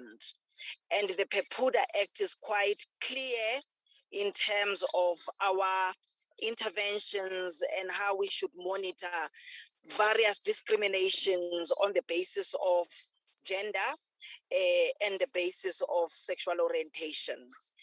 As the Pepuda Act seeks to prevent discriminations and to promote equality and full enjoyment of rights and freedoms as per the Constitution. So, Chair, our mandate basically as the Commission is to monitor and evaluate the implementation of policies and legislations, but we also look at practices that are out there that are beginning to discriminate in the basis or in terms of gender. Very quickly going through the background, Chair, you will know that women in South Africa are faced with a wide range of issues, such as sexual and domestic violence, poverty and unemployment, gender inequality and discrimination. But also women are faced with issues such as workplace harassment and bullying, the gender pay gap, access to social and economic resources, as well as access to finance by women entrepreneurs, as well as women.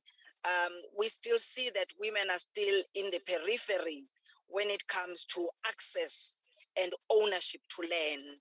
So it is against this background that the Commission for Gender Equality is committed to advancing gender equality through various gender mainstreaming initiatives. So where we are in terms of the province, Chair, the total populations have actually rose from 5 million to just above 6 million currently. And the proportion and the household of this increased number is predominantly women, as well as young people in the province. And if you look at issues, social issues here, you will find that there are still issues in terms of access by women and young people and men in terms of accessing piped water, electricity, and the majority of women in the rural areas of the Limpopo province are still challenged in terms of accessing water and accessing basic conditions and basic services that they require. In terms of the economy of the Limpopo, Chair, you will find that the province is based on extensive agriculture and mineral resources. Chief mineral resources here is platinum, iron ore, chromium, coal, and diamond that has just been found in Limpopo, as well as gold. But overall contribution of the mining sector in the province is at 25%, and money-making activities, if you look at other services, they contribute 18%. And trade and catering and accommodation makes 13%. So the economic status and demographics reflect the National Development Plan priorities and targets that are beginning to say that income inequalities measured by the Gini core inefficient ranges from 0.70% to 0.60% by 2030. Chairperson, if you look at the gender mainstreaming activities and the policies that we have, you will find that gender mainstreaming is about promoting women and women's empowerment and ensuring that there is equal opportunities and overall gender equality in the workplace and in all aspects of life, including equal access to economic opportunities. And we know that without gender mainstreaming, the process that we are currently pushing and having is actually rendering serious blockages for women who will remain in place, and general women will continue to face these challenges that we are talking about and that my colleagues have talked about if we cannot address them as a matter of urgency now. So what the Commission has done in terms of working with the province and making sure that there is realization of gender mainstreaming in the province. Generally, we have done a lot of outreach and advocacy programs. We have done community radio station interviews. We have stakeholder engagements, and we have conducted gender mainstreaming trainings, as well as gender mainstreaming in municipalities through the IDPs. In terms of the advocacy and outreach program, the Commission for Gender Equality has actually worked very closely with municipalities, and we have done a lot of outreach programs to educate and empower communities on gender equality and human rights. We have done advocacy and outreach and legal clinic work to foster public understanding on matters pertaining to legislations that impact on gender equality. Our outreach programs have assisted in terms of investigations and also dealing with complaints and identifying appropriate redress on complaints that have been brought forward to the Commission for Gender Equality during these outreach programs. We have also educated public on the following legislations. The first legislation that we have talked about with communities is legislation on domestic violence, Sexual Offences Amendment Act, Recognition of Customary Marriages Act, and Maintenance Act, as well as protection of or protection from harassment in the workplace. What we have done as well with our radio programs, we are working closely with all community radio stations in villages. We work closely with Mohodi FM. We work Mokopane FM, Masimula FM, just to mention a few. Tobela FM is one of them. Palafala is one of them, and also radio stations that are based in universities and as well as TVET colleges. We also have worked closely with communities in terms of addressing gender discriminations in the workplace. We have looked at cases in the departments, in private sector, as well as communities. And those cases that we have dealt with are cases that are dealing with child maintenance, gender-based violence and sexual offenses, customary marriages and lack of registration thereof. We have looked at gender discrimination on the basis of traditional and culture. We have worked closely on cases that are now beginning to look at widowhood and tax issues. We have worked with cases that are looking at custody matters, sexual harassment in the workplace, as well as estate issues and how women have not been benefiting in terms of ownership of estates following the death of a partner or a husband. Gender mainstreaming in local government, the Commission has partnered with SALGA and Caucus, and we have all conducted gender mainstreaming in local government. The second phase of our work that we'll be doing will be focused on internal gender transformation and service delivery in local government. This promotes the use of gender mainstreaming approaches in planning, budgeting, implementation of policies, monitoring and evaluation, as well as auditing at local government level.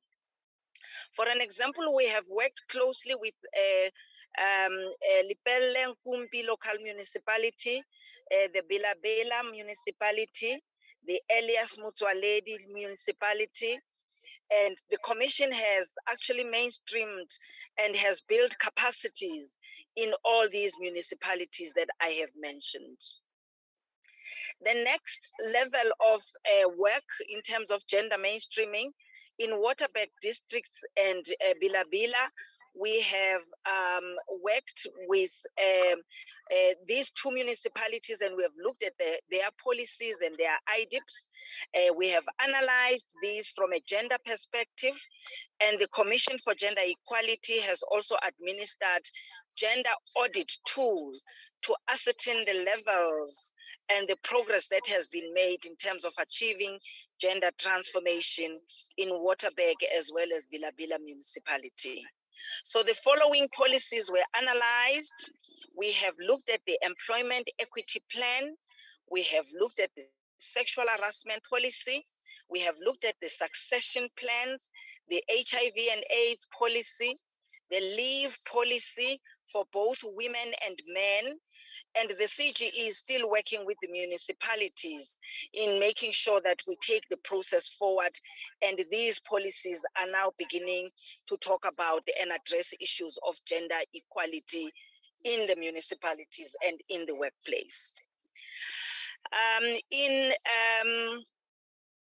In looking at challenges relating to gender mainstreaming in general, there is a lack of uniformity on the positioning of special programs in some municipalities. You will find that the municipality policies and programs are not aligned to those of the mayor, and in other municipalities, you will find that this is a program of the municipal manager, and it sits squarely under the municipal manager's office. So basically, this function should be aligned with the municipal manager's office work, and it should ensure that gender mainstreaming is aligned with the administrative as well as service delivery programs and the budgets thereof that have been allocated for that particular municipality. So the position of the gender focal persons should be at a strategic decision-making level where the gender focal persons are able to influence the municipal decision and budgeting processes at that level.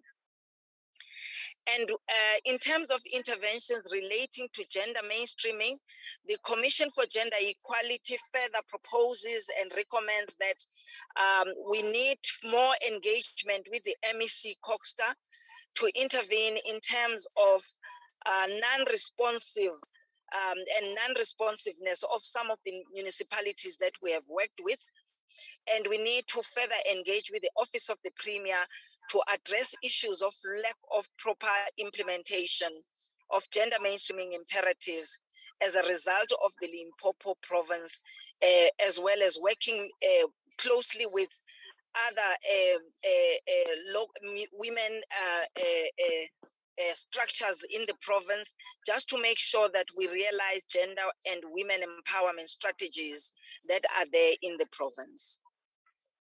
Last but not least, in terms of economic empowerment engagements, the Commission for Gender Equality has engaged the economic empowerment structures in the province, and we have worked closely with SALGA, we have worked closely with municipalities, we have engaged the Limpopo Economic Development Agency, the leader, we have engaged the National Youth Development Agency, and we have worked closely with some of with CEDA as well, in terms of making sure that these structures are able to actually inform what needs to be done to make sure that there is economic empowerment that is realized in the province. The Commission for Gender Equality has also engaged the Office of the Premier on the Limpopo Growth and Development Strategy, and we have had these engagements just to make sure that the strategy does include gender mainstreaming and is gender sensitive, because what we have seen previously is that most of the strategies that we currently have are gender blind. We have also worked with FET colleges, stakeholder engagements. We have worked with gender focal points engagements, and we have also engaged the departments in terms of making sure that access to reproductive health rights for women, young girls, refugee women are realized. On my conclusion and the last slide, we are saying that gender inequality and discrimination continues to contribute to impediments in achieving women's participation in the economy, which not only is to the detriment of the country's GDP, but also deteriorates the socio-economic well-being of women and men in this country, thus keeping them in perpetual state of poverty and unemployment. So we are also recommending that gender mainstreaming should be looked at as the main strategy by the province to be used to attain different services and to attain gender equality in the province and to ensure that women's socio-economic conditions improve from where we are. In closing, Chairperson, I want to quote from Utatu Madiba, who said, open quote, "Freedom cannot be achieved unless there is emancipation of women from all forms of oppression." I thank you for your patience and I thank you for your time and listening. Thank you, Chair.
The co-chairpersons for the day, the National Council, the Deputy Chairperson of National Council of Provinces, Honorable Sylvia.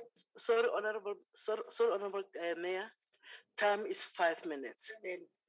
10 minutes, I'm sorry, 10 minutes. 10 minutes. They were saying 5, now it's 10. I'll manage. Okay, and also other co-chairperson, Honorable Bartlett, the Speaker of Limpopo Legislature, Honorable Rosemary Molapo, Member of Mayoral Committee responsible for social development, Honorable Nkakaren Rahwala, who's also here in her capacity to also represent the Premier of our beautiful province, members of Parliament and members of Limpopo Legislature who are here, executive mayors, and also members of Mayoral Committee, but also chief whip speakers of all our local municipalities and fellow councillors who are here. Basadi ba botse ba province ya rena ya gešo ya Limpopo le banna ba ba leng gona thobela. Thank you very much, Honorable Chairperson. Allow me, for the benefit of members of Parliament who are not within the province, just to start by giving my presentation on the brief background and locality of the district municipality, which is Capricorn District Municipality. Let me indicate that we are one of the 5 district municipalities within the Limpopo province, and as the district, we are named after a tropic of Capricorn, which runs through it towards the north of our province. Let me also indicate that we are situated in the center of the province, sharing its borders with our 4 district municipality. And as the district municipality, we pride ourselves in as being at the core of the economical development of the province, and includes the logistical hub and capital of the province, which is the city of Polokwane. And we also pride ourselves being the host of the 2 biggest churches in the continent, ZCC and St. Agnes. So in short, I was just taking you through our district municipality. In terms of demographics, we have a population of 1.3 million, with Polokwane contributing to 60% of the population. And let me just indicate that under the district municipality, we are having 4 local municipalities. The first one is Polokwane, Lepellenkumbi, Molemole, Blowback municipality. And I must say, in terms of gender representatives, in terms of leadership, chairperson, I can gladly say women have worked very well, because all our 5 municipalities, 3 mayors are female, only 2 are male. And one of those females is the executive mayor of Capricorn District Municipality. Yes, and I must also say that under Capricorn District Municipality, out of 7 members of mayoral committee, 4 are female, only 3 are males. So thank you very much. And we are contributing to 23% of the Limpopo's population. And in terms of our population growth rate, we are only 0.0112. And then distribution of the population, 34% are children, 38 youth, adults at 20%, and elderly 8%. And predominant gender in this district is female, with an average of 53%. And let me also indicate, in terms of households, 60% households are headed by men, and then 49% that should be 40% are headed by female. And then all in all, the district has 378 and 301 households, with 586 settlements, and all in all, we have 113 wards. And I must say that we also have 28 traditional leaders. And I must say that we are having a very good working relationship with our traditional leaders. They are also supportive in terms of our gender mainstreaming programs. Allow me then to present on structures in place within the district local municipality to advance the gender equality agenda and also their functionality. Under the Capricorn District Municipality, we have established District Gender Forum, and it's functional and meeting once per quarter, which includes also the locals. And then District Women Caucus, well, I must indicate that it was functional in the previous in the previous term of office, but currently we're waiting for the election of the District Women Commissioner, which is going to happen on the 21st June 2022 by Salga. So upon the election of the District Women Commissioner, then we'll be able also to establish Women Caucus in our local district municipality. And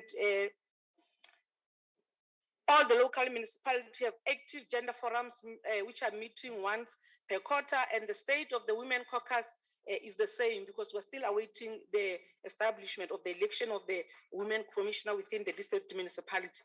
And I must indicate also, in terms of gender responsive planning and budgeting, the IDP and the budget, in ensuring that the planning instruments such as integrated development plan are gender responsive. The district's planning processes extensively involve women, youth, persons with disability, and elderly structures during the IDP and the budgeting process in the form of IDP rep forum, and also all our consultative meeting, they are there. And I can confirm here that during our IDP consultative meeting, 66% of participants there were women.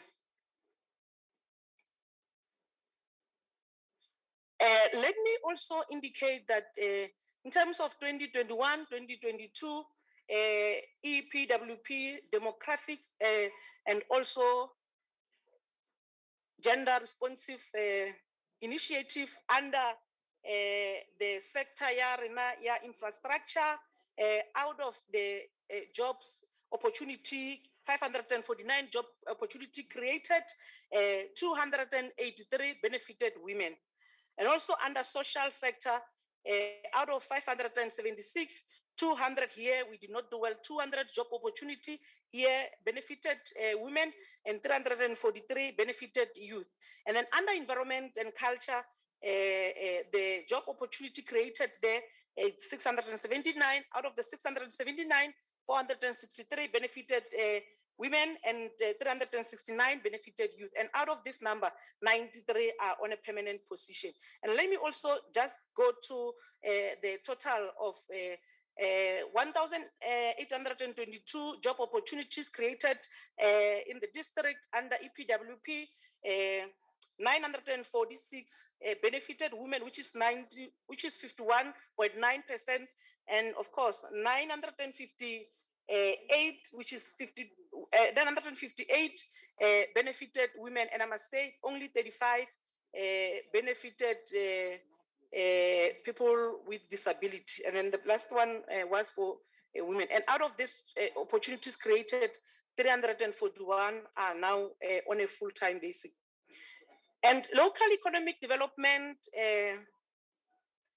economic empowerment, and tangible access to economic opportunities within the district municipality.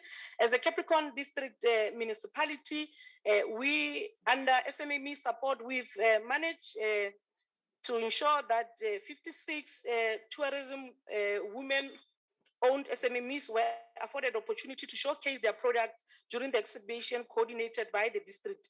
And also under SMME support and incubation, 7 women-owned SMME and cooperatives were incubated during the financial year 2020-2021, and we've also planned for the next financial year for the same program, hoping to increase the number of women participation.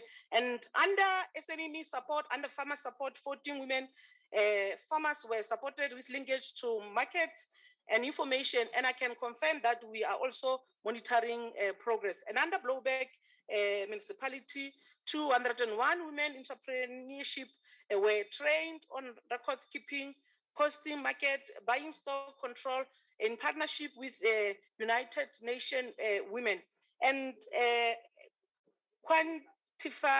we also quantified local economic opportunities extended to women, including procurement opportunities made available to women in the last 12 months, including plans in the current future. Let me just also indicate that as a Capricorn District Municipality, in terms of reviewing our annual financial statement, we have appointed a company which is owned by female mostly, and also few men there. And the company was appointed for a value of 92,000. And we also appointed a driving school to train our employees on Code 14, and which is 100% owned by women, a female for that matter. And under infrastructure consulting, let me just indicate that we have appointed around 8 companies, and which out of those 8 companies, 6 are owned by women, and the other 2 are shared between female and male. And then also for the provision of travel accommodation, here we also appointed around 4 companies owned by women. And under water and sanitation projects, we also appointed 6 companies, consultant, 6 companies, and out of those 6 companies, 1 company is 100% owned by women, and the other companies, women are having 50% of ownership. And let me also indicate for other projects that we've also appointed a company, our supplier, pickers, deliverer of litter pickers, which is 100% owned by women, and also in our panel of attorneys, 4 companies which are also 2 companies which are also owned by women, and also provision of hygienic services. I mean, who are better people to provide As- for hygienic. as you conclude. Okay, as I conclude, I'm not going to get, but also in terms of infrastructure, this one I must mention, we also appointed a female who's contracting water project to the amount of 23 million, and this company is 100% owned by female. And then gender-based violence and femicide response programs. We have established a men's parliament. The purpose of the men's parliament is for us to have session wherein we are getting how best can we deal with issues of gender-based violence from the men's perspective, because in most cases we do these programs on our own when we don't include the culprits, which are men. And we have also had a successful march against gender-based violence in partnership with SAPS, and also capacity building program on entrepreneurs for women and victims of gender-based violence, and men championing change dialogue in Capricorn TVET's colleges. We also got an anti-discrimination campaign for LGBTQI. And let me also indicate that functionality of women caucuses, I've already presented on this, that currently we're still awaiting for the appointment of the district women commissioner by Salga, and then priorities for the district in the mainstreaming gender. We are introducing a gender response, planning, budget, and monitoring and evaluation framework, establish the gender-based violence and femicide committee, and also heighten capacity building programs for women to be able to accept opportunities.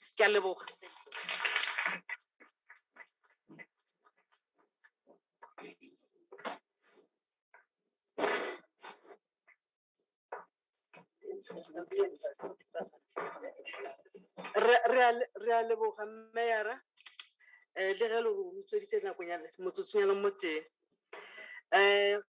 Gona jwale re tlo bitsa Bembe District Councillor Mundalamo Takalani. The stage is yours.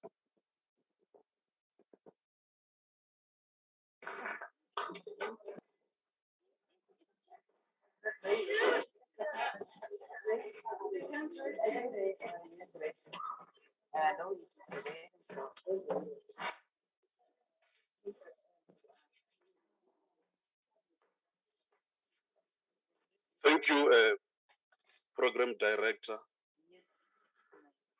Let me also greet the Deputy Chairperson of NCOP, Honorable Sylvia Lucas, and also greet the MEC of Social Development,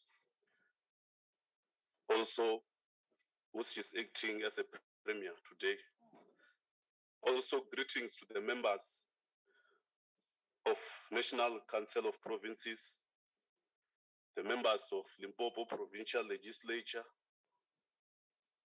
the executive mayors and local mayors, also the councillors from various municipalities present here. Let me also greet the members of public and all protocol observed. My name is Councillor Mundara Mutakarani, a member of Mayoral Committee responsible for special program. I'm here on behalf of our Executive Mayor, Honorable Councillor Alton Dowlani Nenguda. Honorable Chairperson, let me give you a little background of Vembe District Municipality, which is located on the northern part of Limpopo and also share the borders with Capricorn District and also Mopane District. As Vembe District Municipality, we are proudly focused on agriculture, mining, and tourism. Also, we have a biggest port of entry in the entire South Africa, which located in our municipality or local municipality called Musina, which connects Zimbabwe or SADC countries as well as the entire continent. In our municipality, we have 4 local municipalities, which is Musina local municipality, Makhado local municipality, Turamena local municipality, and also the new municipality, which is named for our revolutionary icon, Collins, the animal Chavani municipality. Honorable Chairperson, let me go straight to our district gender machinery. Our gender mainstream programs located in the office of Executive Mayor under Special Program Unit. As a municipality, we don't have focal person, but we have a deputy manager responsible for special programs and coordinate and manage gender and disability programs in our municipality. We are able to establish both internal and external gender forums. The external gender forums is chaired by the councillor responsible for gender and also the deputy manager as a secretariat. All our 4 municipalities has fully fledged gender units with dedicated officials who coordinate the mainstream programs of our local municipalities. We also have gender forums in all our local municipalities. As a district on the development of gender policies, as a district, we have developed gender development policy in consultation with our stakeholders. The policy has been approved by the council and it is reviewed every 5 years. We also have other policies such as equity recruitment, staff skills trainings, and performance management. Honorable Chairperson, on the gender budget, IDP and municipal budget, our district ensure that the mainstream programs are routinely considered in planning session, including the IDP through the representatives of forums. Our gender mainstream programs are budgeted and aligned into our IDP. The gender is also incorporated in a municipal performance management system in our district. On the issue of local economic development and women economic empowerment opportunities. As a district, we have liaised with civil societies, structures dealing with gender issues. We do ensure that there is a provision and use of gender disaggregated data in all municipal operations and reporting. Through our local economic development unit, we also do empowering trainings of women for both internal and external structures of our municipalities to ensure skill development in areas deemed necessary for gender empowerment. Through our Proud Livembe programs, we conducted fashion show where 100 women were given opportunity to showcase and sell their products in Tawani Mall. We also empower women through our annual Youth Excellence Award as a district. We currently empowered more than 48 women in farming through our annual Women Agricultural Awards competition. On the gender provision services, the district municipalities is a water service authority. However, we have other services that we do.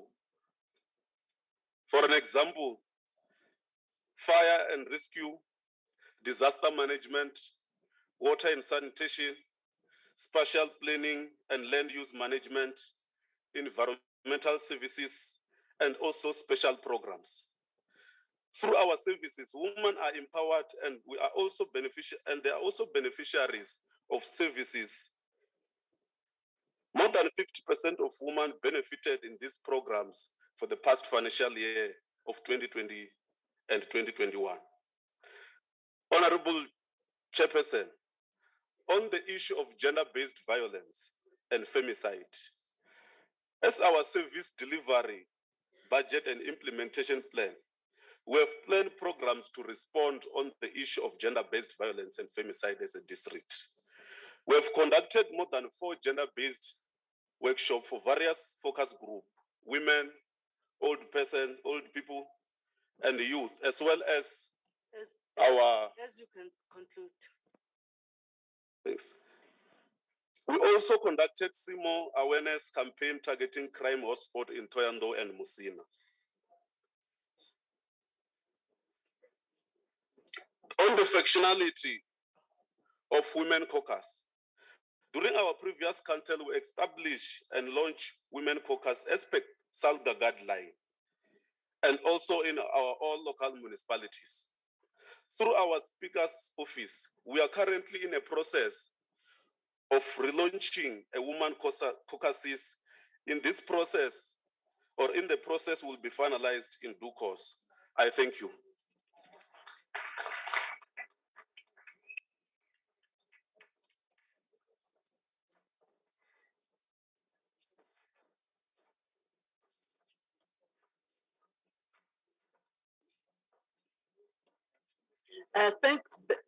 Thanks very much. Ke tlo kgopela gore at least re stick to the introduction. We know gore ke report back, but so that we can get all the information or all the presentation, please stick to the maybe for our focus mo le goreng ye ke lo ra inyaka gore tlo kgone go record whatever e le goreng re so the next speaker is Honorable MMC Matume Tawiatswala on behalf of the Mayor Mataboch. Thank you.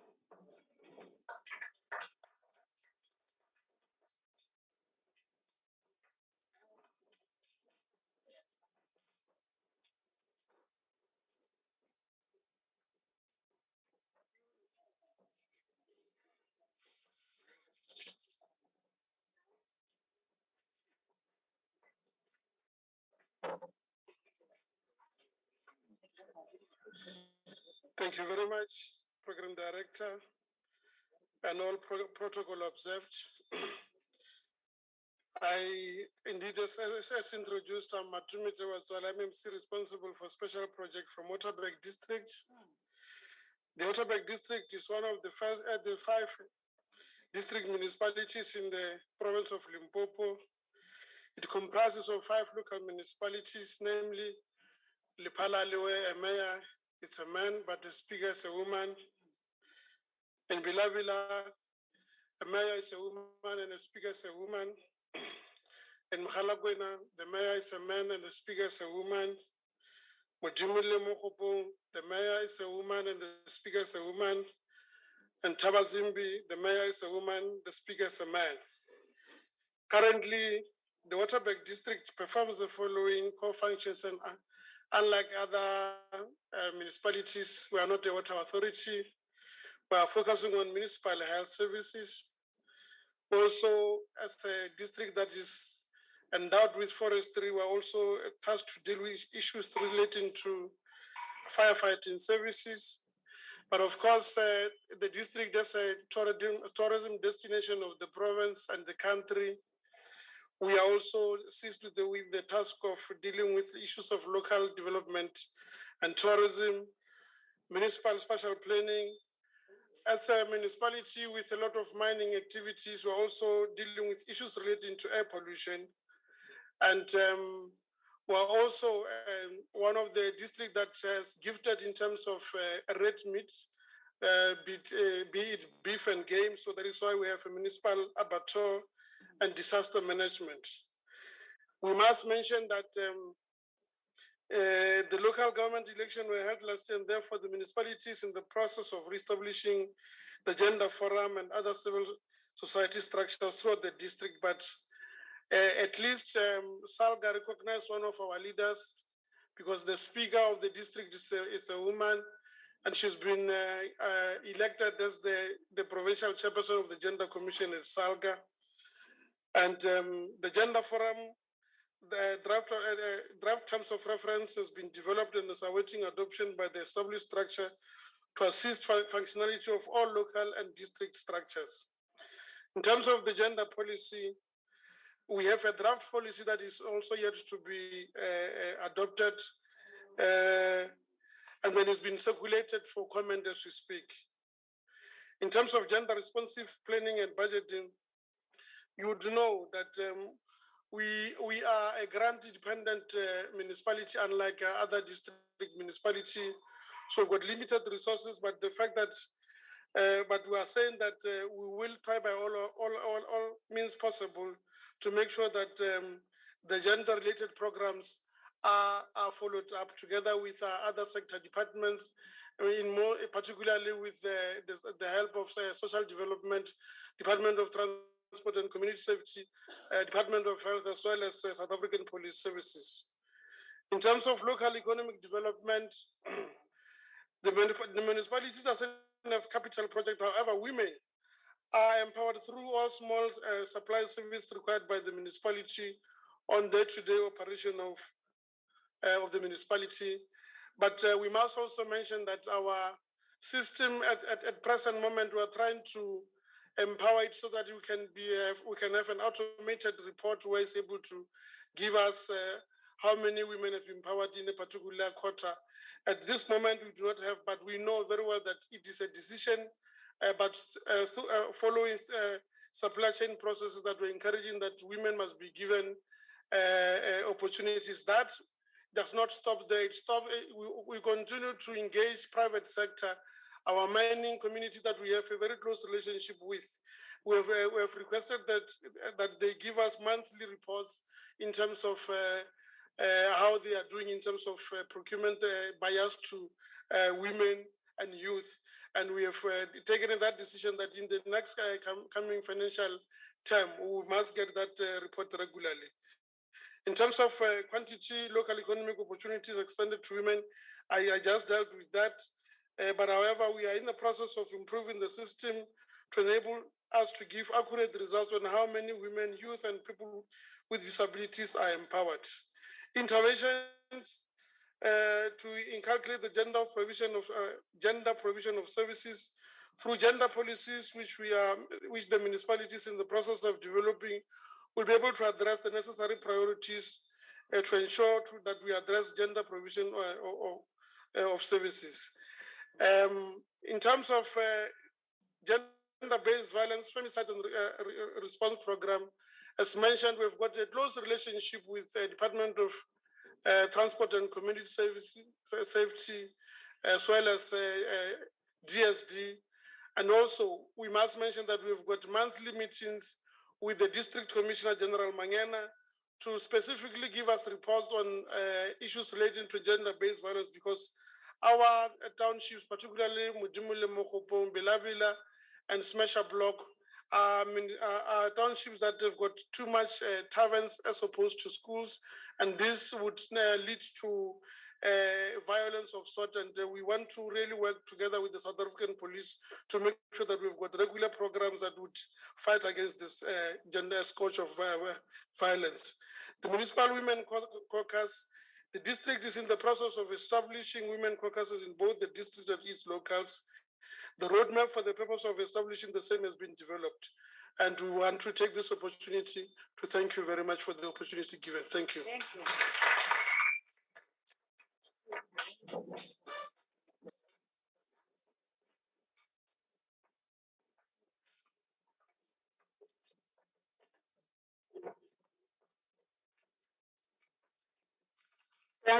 Thanks, Honorable Dawia Twala. You were within the time. 5 minutes, 5 minutes,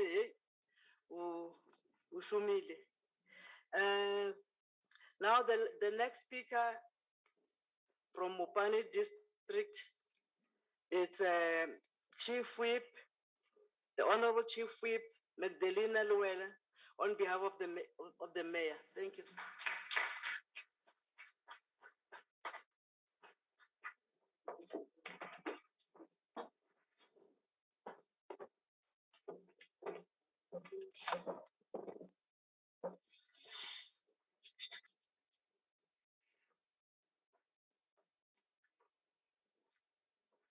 Thank you very much, Program Director, and greetings to the Deputy Chairperson of the NCOP and the committee members, all dignitaries present here, the acting Premier, the Speaker of the Legislature, honorable councillors present, and beautiful women of Limpopo and our cultured men. Good afternoon. In the interest of time, Program Director, I'll comply with the directives given that we must avoid a lot of things, but safe to say, let me touch on the geographic location of our district, which is in the eastern part of Limpopo, bordering with Sikukune, Vembe, and also Capricorn at the Fitafomu side. The district demographics is accounting for a population of 1,159,185,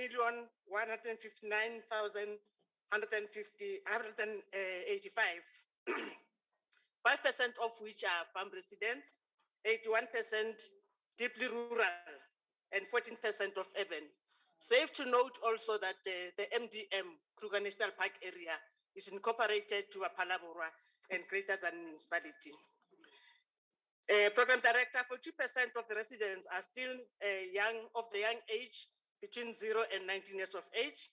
The age and grant dependency ratio is very high, about 64%, due to the high unemployment rate of the youth and high percentage of children and the aged.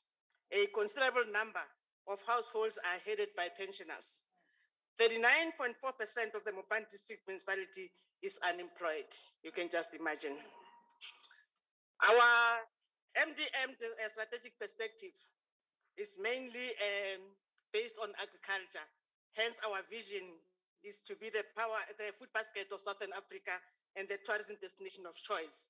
So these features of agriculture and tourism are seen in all the visions of our local municipalities, which are Maruleng, Phalaborwa, Zanini, Greater Giyani, and Letaba. They are both having the features of agriculture, tourism, and services, manufacturing. The DDM model in the district was launched with increased participation of key sectors in the planning and development, and the district intergovernmental forum was just launched last week by the MEC for local government. I won't bore you with the stakeholders that are participating in the IGR, and also the enhancement of the involvement of private and business sector in the spirit of the district development, but you've got all the list of the participants.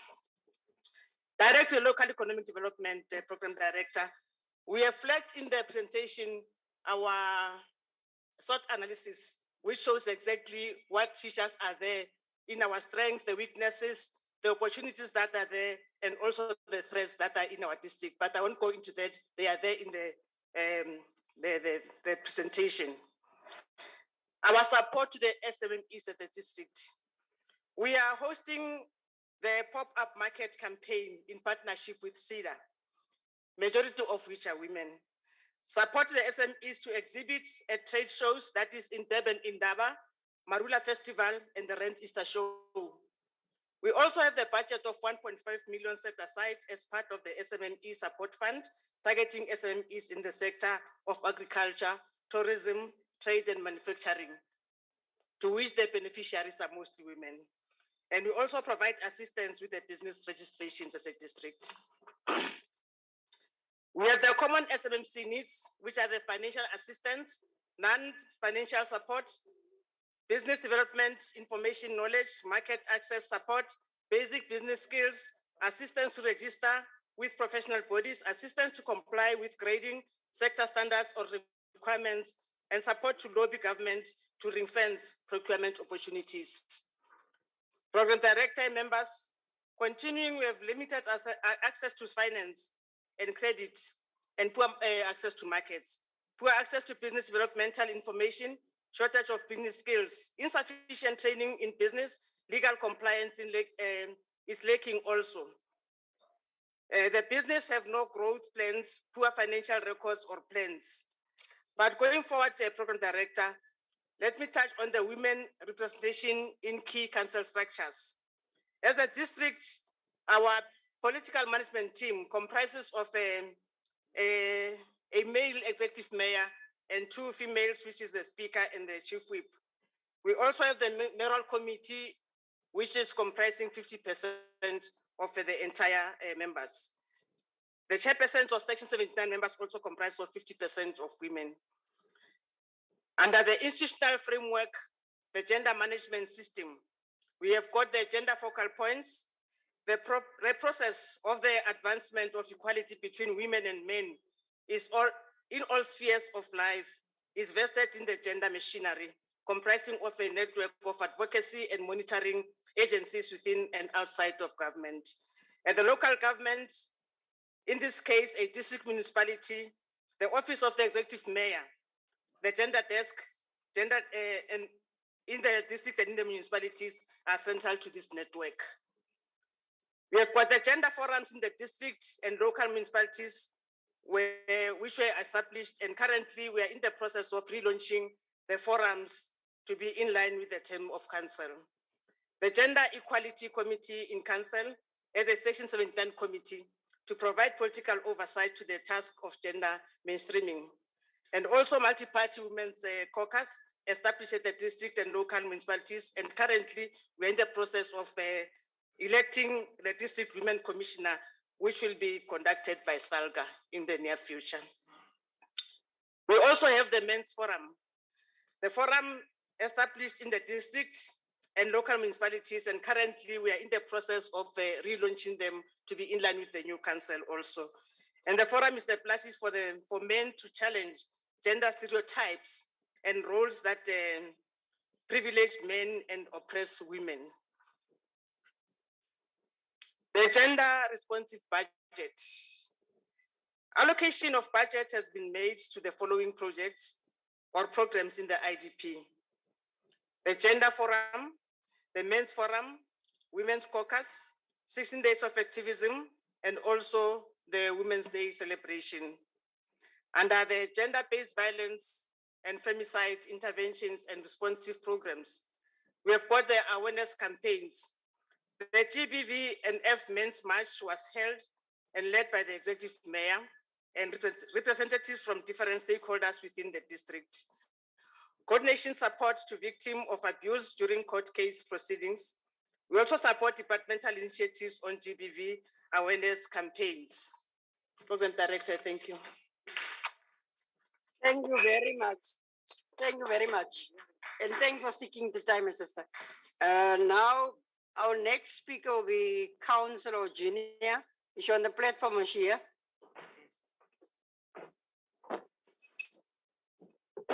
Yeah? Councillor, okay. Yes, Councillor Mtikikune. Okay. Thank you, Mr. Thank you very much.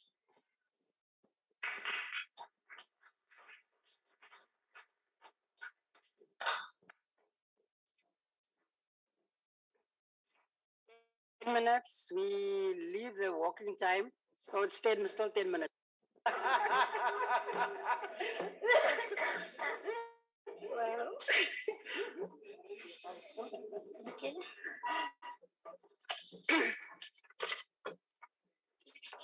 Thank you very much, Honorable Chairperson. Let me also acknowledge our Deputy Chair of NCOP, Honorable Sylvia Lucas, and all the Honorable MPs, MPLs who are here. And let me just say, all protocol observed. I'm standing here, Chairperson, on behalf of the Executive Mayor of Sekhukhune District Municipality, Her Worship, Councillor Julia Matebe, and I'm the one who's going to make a presentation, and very much thankful that we are also given this opportunity to present on how the Sekhukhune is dealing with this issue of women in particular. And to all of you, I'll say, halala, basadi, halala. Pele ka banna ba go support-a basadi pele. Thank you very much. I've got a background here about the municipality. The Sekhukhune District Municipality is part of the 5 districts in the Limpopo province, and its geographical area comprises of 4 local municipalities, being Elias Motsoaledi, Ephraim Mohale, Fetago Mutubatse, as well as Nakhudu Tamaga. In this municipality, we operate as per according to the legislations that are there, in terms of also that today we are here in this conference so that we are able to observe the Women Charter. That also is part of what is directing us on how to operate. The Sekhukhune District is found on the northernmost part of South Africa. It covers an area approximately 13,264 square meters, most of which is rural, and it also lies in the northwest of Mpumalanga and the south of Limpopo. In terms of the gender machinery functionality in Sekhukhune District Municipality, we are in this district, we are not yet established in terms of the forum. We are waiting for the 4 locals to establish theirs so that we can launch the district ones. So the locals are looking at starting their processes in the very nearest future so that we can be able to operate within the whole district. The district is also in a process of establishing men's forum to assist with issues that are affecting men, and also in helping to stop the violence that is occurring more especially against women and children, whereby they are always the victims of this violence. So we believe and hope that this men's forum is going to assist us a lot after it has been launched. Under engendered policies, we have not yet established them. The IDP, the GRP, and budget, we experienced budget constraints in our district. So we have not yet run training and workshop for gender equality and also on gender responsive plannings. The only PMT members and Section 79 committees went through these trainings of gender equality.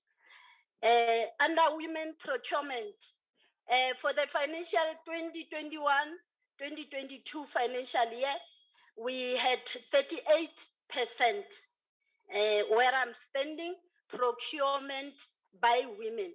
The numbers are rising, Chairperson, though there are some challenges due to their paperwork as well as their qualifications. Some do not make it as they wish to.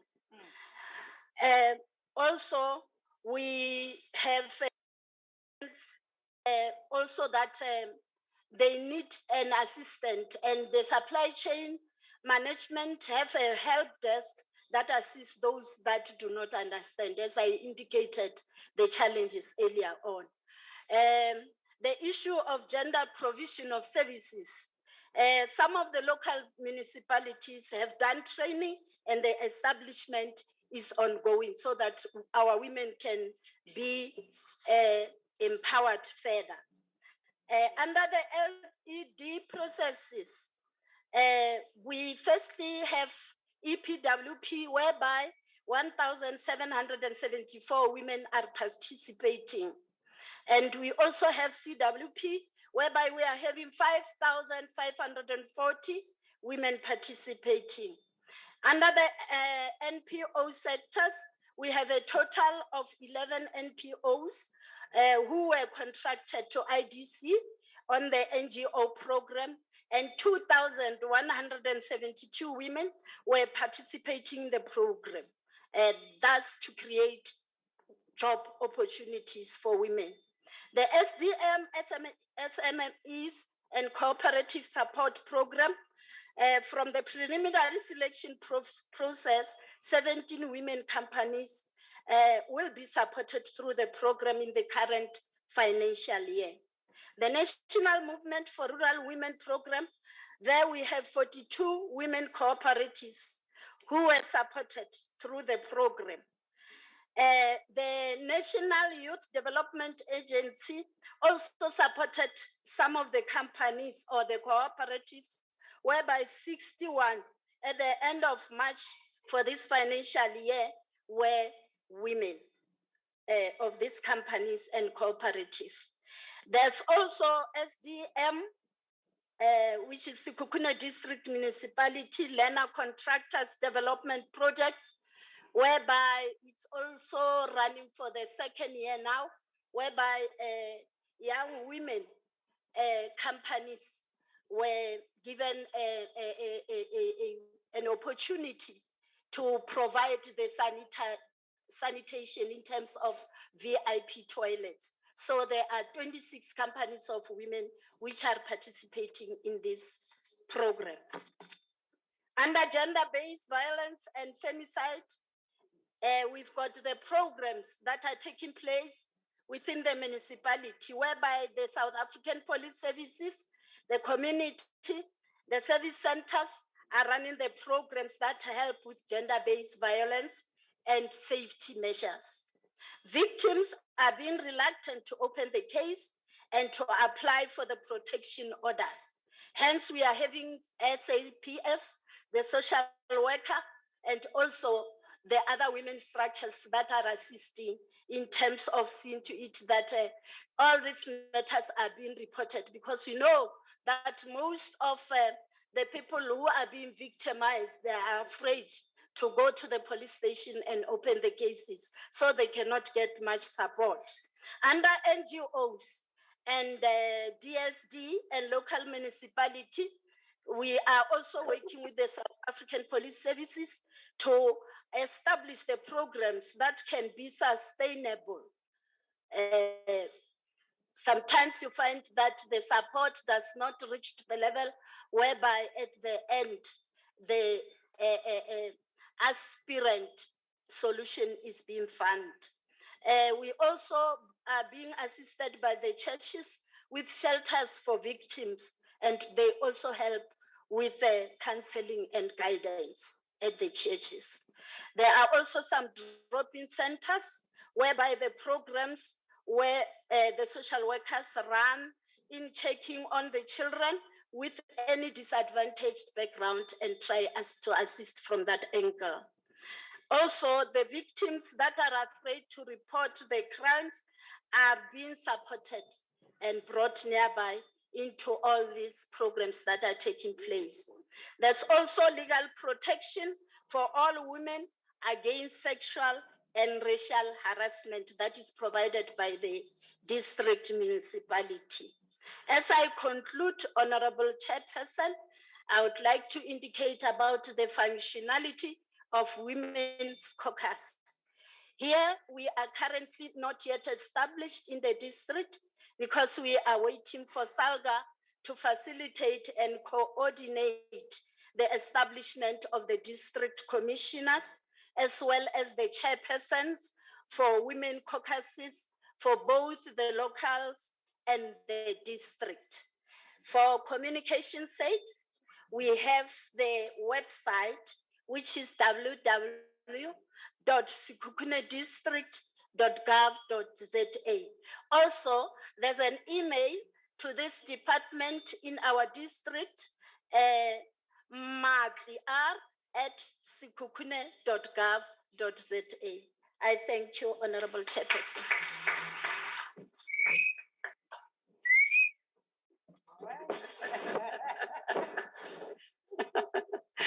Thank you very much, Honorable Chair. Thanks for sticking to time. I will now hand over to our Honorable Speaker, Honorable Molapo. You're still very young, my sister, don't worry. I've asked to sit, but I'm standing right through. Thanks. Malibongwe.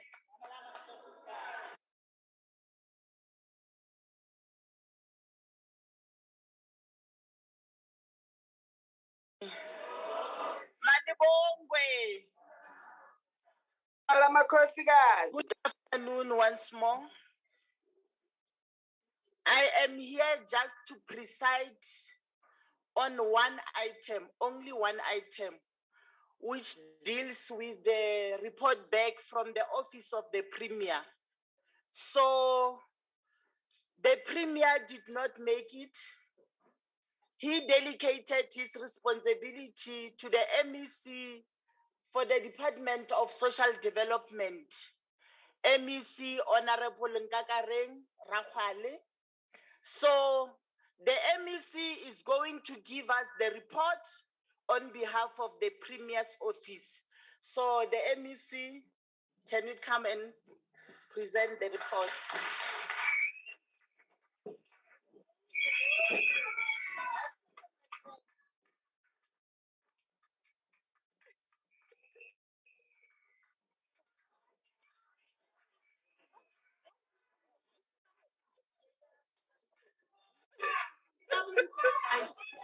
Thank you. Thank you. I will now make MEC Butler to whistle. If you don't keep quiet, she will whistle. Okay, thank you so much, Program Director, our own Honorable Speaker, Mayor Molapo, and all the Program Directors of today. Greetings to our Deputy Chairperson of NCOP, our own Mayor Sylvia Lucas, and all members of the NCOP present here, to our Speaker once more, and greetings to our Honorable Mayor, Executive Mayor of Capricorn District, the very first female executive mayor since democracy. Greetings to the mayors that are here, the Chief Whip of Mopani and all other representatives of the mayors. Greetings once more to the Chairperson of the Commission on Gender Equity, all HODs present here and all those presented on behalf of their bosses, and the media houses that are present here. Basadi Bageshu Toela, Ndimasiari, Intlekani. Let me first indicate, Chairperson, that I'm not going to make a presentation per se as per the program, because you remember the HOD responsible for the Department of Social Development had already made that presentation on behalf of the Limpopo government in terms of how we've been faring as the province in terms of addressing matters of gender-based violence. I'm always talking about gender-based violence, about gender equity as a province, and our commitment as a province that as departments will continue to strive towards making sure that gender equity is achieved in our province. Now, let me indicate, Chairperson, that it gives me the great pleasure to stand before you this day and relate to you the efforts that are being made by the Department of Social Development in the fight against gender-based violence and femicide, victim empowerment, as well as the strides that have been made in implementing the provision of the 2021 Charter in the broader spectrum of the department. Limpopo province has not been spared of the social ills that are currently ravaging communities countrywide. We are still being confronted by cases of gender-based violence and femicide weekly, something which is causing a lot of devastation in families and communities at large. This scourge has been declared a second pandemic by our President Cyril Ramaphosa, as you all know. The COVID-19 pandemic was not fought by government alone. It required the efforts of every citizen in the country to get to where we are after 2 years of facing many challenges. It should not, in other words, be any different to gender-based violence and femicide. We reiterate our call that civil society organizations, traditional leaders, faith-based organizations, and individual community members must all join hands in the fight against this scourge. And I think my former colleague, now that you are sitting in the NCOP, we are sending you, because you have been the MEC for the Department of Social Development, you know what we are going through. The message is that the same energy that we have seen being deployed by government in fighting against COVID-19, can't we deploy the same energy and resources to fight gender-based violence? The Department of Social Development has recently joined the Black Management Forum and the Department of Justice and Correctional Services in reaching out to communities to talk about gender-based violence in Thohoyandou. The Director General Advocate Dr. Mashavani and some judges are also forming part of this awareness campaign. These campaigns also assist us to encourage people to break the silence against the abuse of the vulnerable groups of society. They will also assist in terms of restoring trust in the country's justice system. It is our strong conviction that when the wheels of justice are seen turning strongly against gender-based violence and femicide, it will deter would-be perpetrators to commit these heinous acts.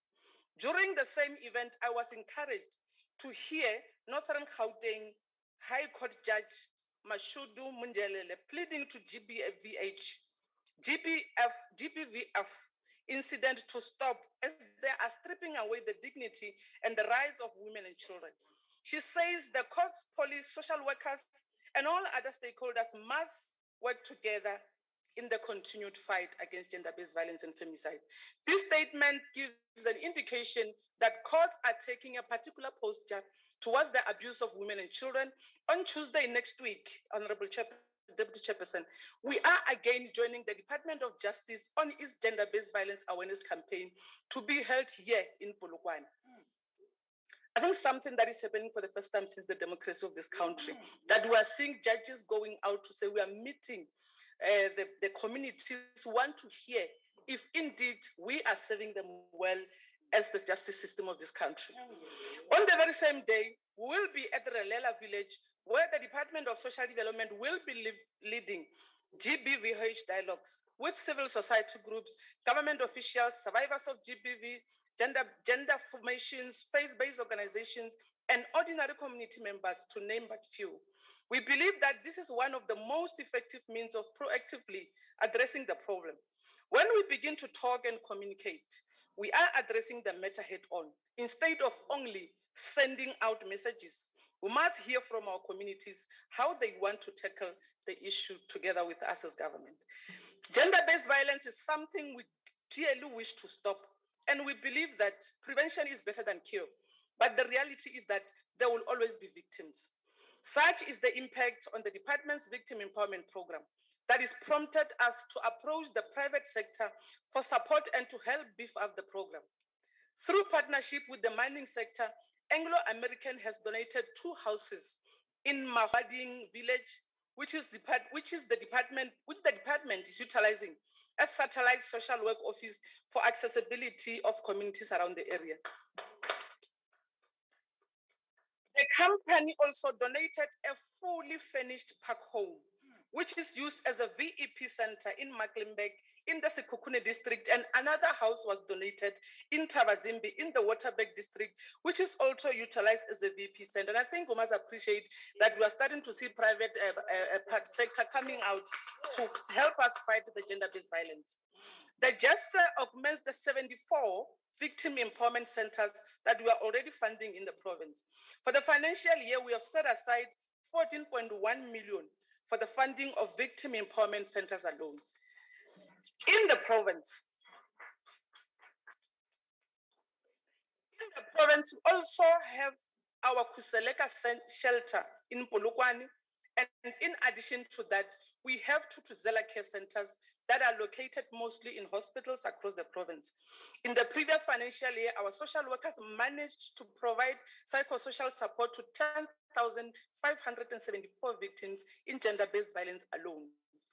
We also continue to call for people who are in abusive relationships or witness gender-based violence and femicide to break the silence and to seek help.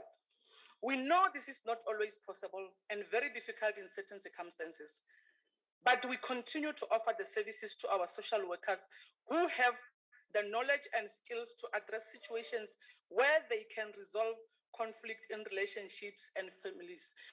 Fasika gender-based violence, Fasi. Down with gender-based violence, down. Thank you, Program Director.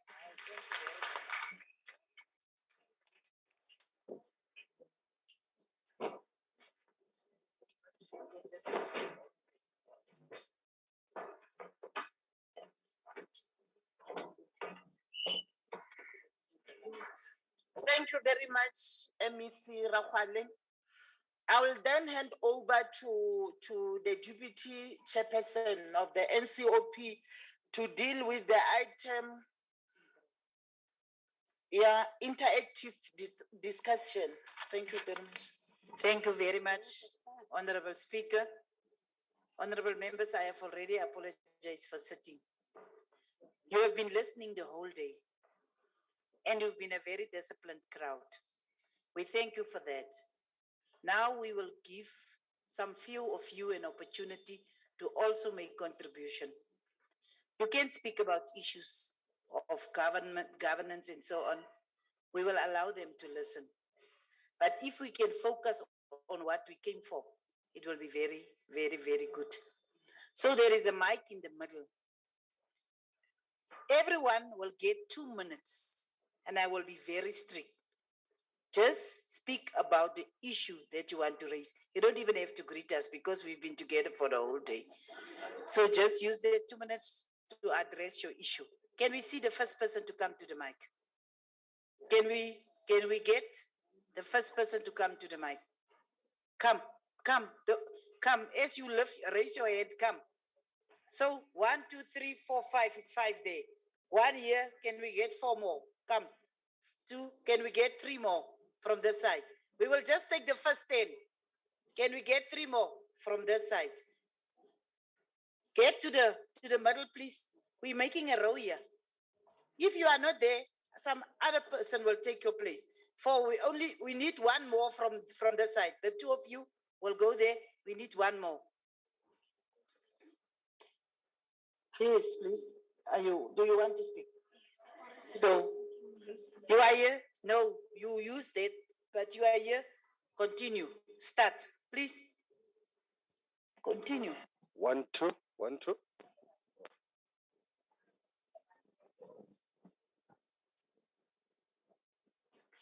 Hello, everyone. Thank you for this opportunity. Introduce yourself, please. My name is Kapita Slepe. I'm the coordinator of Women's Congress from the whole Capricorn region. So I also greet the members of the parliament near me. We really appreciate, we thank you for this opportunity. So as in rural province, how do you assist us as women to ensure us to participate in terms of the economy after COVID-19? And another thing, women are establishing cooperative, as you already spoken. So how do they assist us in terms of access to the finance and market nationally? In terms of the 4th industrial revolution, women in Limpopo, we are left out as we are experiencing communication breakdown due to the network coverage in our rural areas in particular. And what is their plan regarding to that? And gender-based violence is at a high rate in our country. What is the program of action to that? And for an example, we are having the gangsterism in our schools. So our children get bullied, but there's no assistance regarding that. And against in the schools, we are having the dirty toilet and the foods are not healthy enough. So most of our children are used to fall down in the toilet. And again, in the schools, we need water and sanitations in the schools. Thank you. So, thank you. I told you it will be 2 minutes. She said many things in 2 minutes because she went straight to the point. Just your name and your point. Okay. Yes. Kaleboga, Madam Speaker. Kisontua Siabi from Lephalale. Lephalale is next to Robelsberg border. Kinale kgopolo nna ya gore e re boela back ko morago ke today is a report back. E re boela morago. Then re lebelele this thing ya issue ya border rail. Re tlhoka a truck parking. Ye leng gore ge re ka e dira that border e ka se be the way e leng ka teng because go na le a chaos, go na le stampede se leng gore a se tlhokagale and se dira gore gangsterism e be kwale too much. Ke ntshone ke nyaka go e raise e re boela back. Then the other thing ye nngwe ye ke lemogileng ye re experience ang go gae ke issue ya gore go nna ke tswang go teng we are based on a rural villages. Mo e leng gore we are based ka agriculture. Re a lema mostly, batho ba rena ba bagolo ba ne ba lema. And rena baswa re palla go ya go timonyela because ge ba seno nna ba lema a re bone go na le market o e leng gore dilo tse re di lemang re ka di isha mo teng. Ke nagana gore if re ka tla ka market, especially ka mo Limpopo, because everything e re e dirang e tshwanetse e ye ka Gauteng, and Gauteng is too far. Wherever ye ke lemileng, whatever tšhelete ke nang le yona, tshwanetse ke patle transport ya my product ke a ise ka ko ntho. Ke nagana gore let's go back. Re boye re lebeleleng this thing ya agriculture, re beng le di-cooperatives tse e leng gore we will sell our goods there, then it will assist us. Re ka se complain ra ra ona mebereko, re to ba le di-project. Ke a leboga. I love you. You know how to speak in 2 minutes time.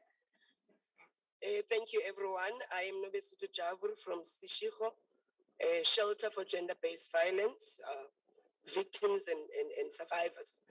I want to ask, the MEC for social development mentioned 14.1 million for VEPs. And I remember during her budget speech, she mentioned about 89 million, if I'm not mistaken, that is set aside for gender-based violence. I was hoping to hear the other part. And again, as GPV CBOs, we have a challenge with the 3-year cycle funding by DSD. It's not covering new CBOs that are supporting gender-based violence, like even ours. We have been operating for 8 years without being funded by social development. Again, there's a provincial task team, which I think is informed by the NSP for gender-based violence and femicide. But who is in the task team? Because the CBOs, I am very much sure they are not represented there, because we have our own forum and none of us is in that task team. Then the last one, in Limpopo, we really have a challenge of gender-based violence, but we only have one shelter from government. 3 years back in the annual reports, there was supposed to be every year a shelter budgeted for each district. I don't know what happened to that item.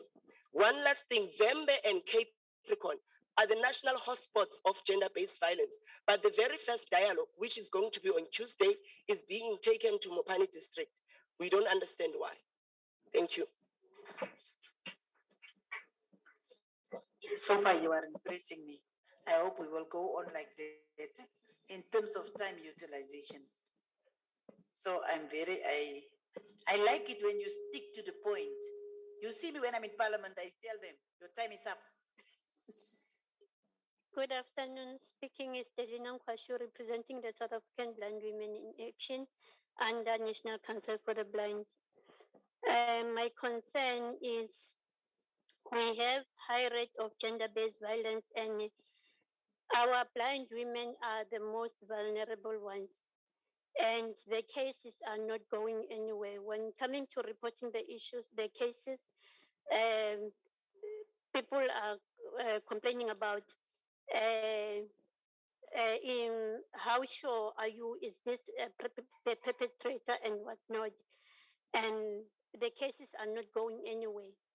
So this is our huge cry, that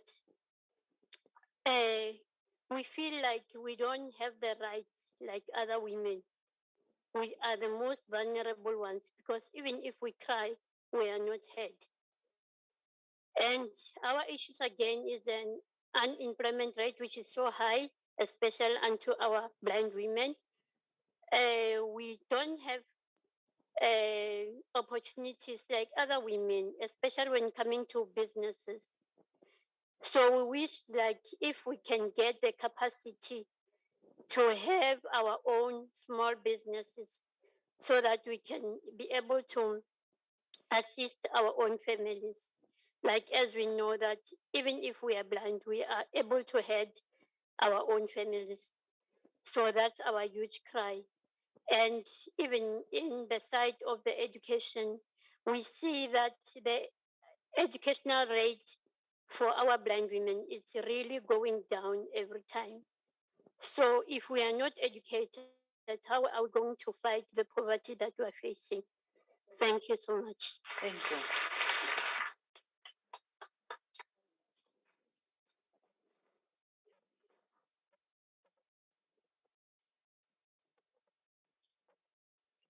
Thank you. Thank you very much. Greetings. My name is Caroline Tema. I'm from Tagaselo NPO and under the umbrella of Justice for Max and Ted. My question is on 3 actually. DC, I'm just asking, we are here and I don't see the Department of Community and Safety. When you talk about gender-based violence, our cases should be collating with DSD and Department of Community and Safety. We spoke about the ECD shelters, ECD, Early Childhood Development. We know that it has been now transferred to Department of Education. They are not here to answer. Number 3, gender-based violence. When I said the community safety must be a pillar 1, pillar 3 of the National Skills Strategy Plan, it talks about justice, safety, and protection. So they should be here. And number 3, we're saying, Can I assist you because you will continue to call out the departments? This is not a government forum. It is Parliament and we are doing oversight. Raise the issues. Because the issues we will give to them. And they will make sure that they must respond to the issues. Thank you very much. Thank you for the correction. And then we just want to, in Limpopo, we just want to say we really are pleading for the provincial government to help us as CBOs in terms of gender-based violence. We are here, we want to work. Gender-based violence is a second pandemic. We know about it, we hear about it. Thank you very much.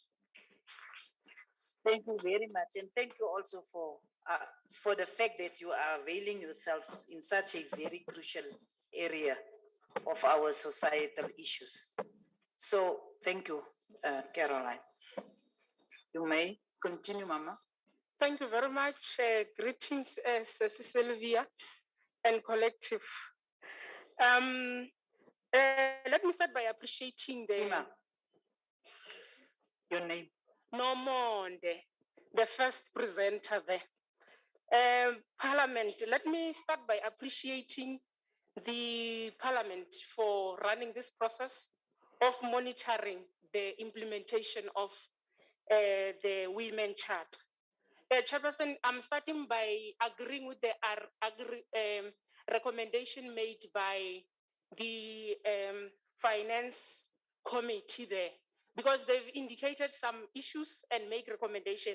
I think that one needs to be taken care by all the departments.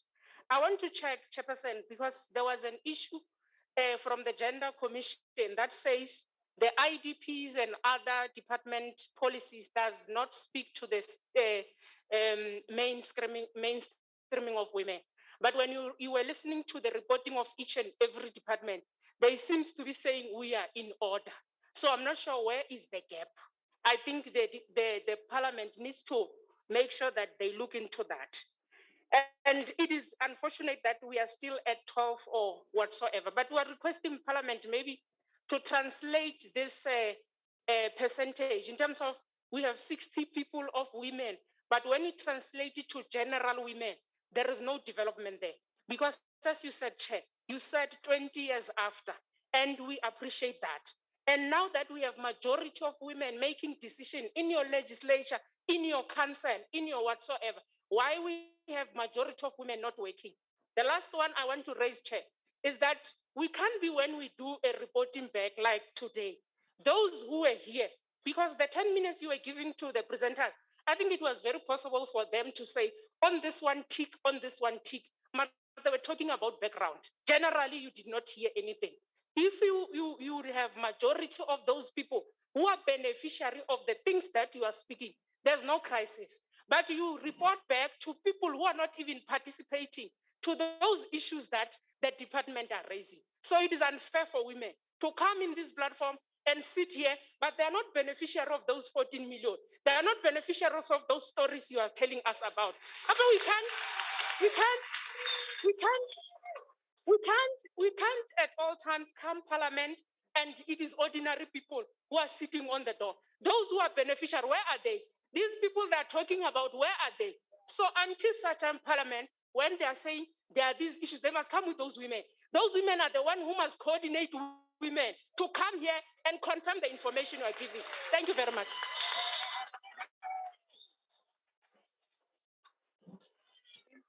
I will not allow that. Don't be happy when someone speaks negative, but you say nothing when a blind woman come and complain about how she's struggling.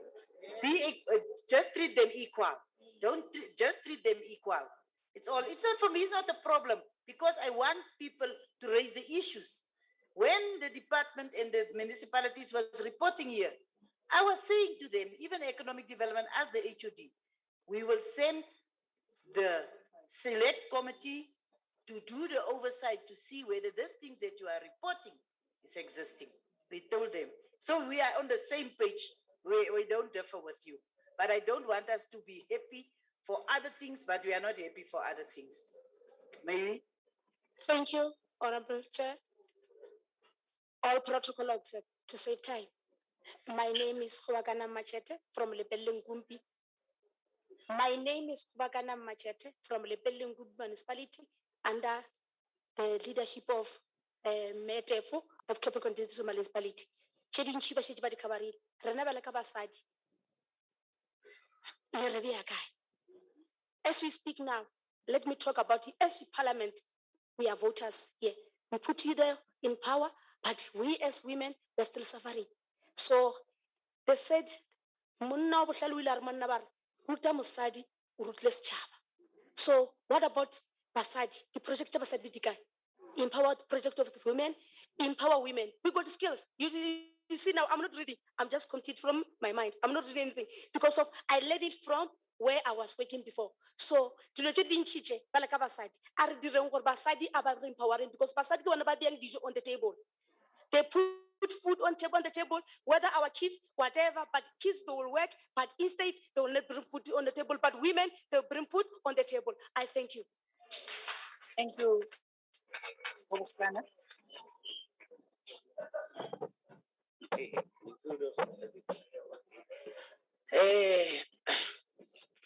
Thank you, Honorable Chair, and all the protocol observed. Thank you, Honorable Chair, and all the protocol observed. Speak to the mic, then they will hear you all. Thank you, thank you. My name is Ruth Magomela from Greater Zanin Municipality. My councillor is Mabitsela Kefas.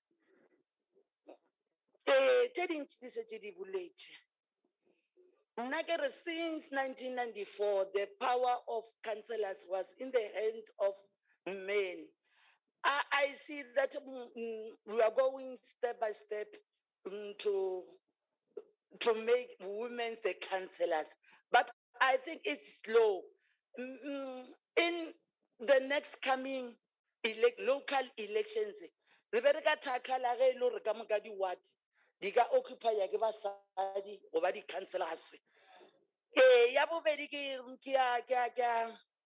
drug abuse against youth le gane be le baswa ba nna gae ba ke phile di drugs re godimo ga rena re ke re basadi ke ba ga setšhaba re a re lebeletse. We can see that the government is trying its level best. Mara ba fita go gongwe o ka re ba ya ba lapa and the government is ka ba ya lapa ka re ba kgona go bona ngwana e drug abuser ba mo tšee ba mo ise rehab ngwana ola ate a boele go di-drugs mara gana mo government a e sana intervention re be re opela re lekanagana another step ya gore ge ba badile rehab ba ye kae re ba builde re ba molde until ba eta mo re ba nyakane. I thank you. Thank you. Thank you, Maru.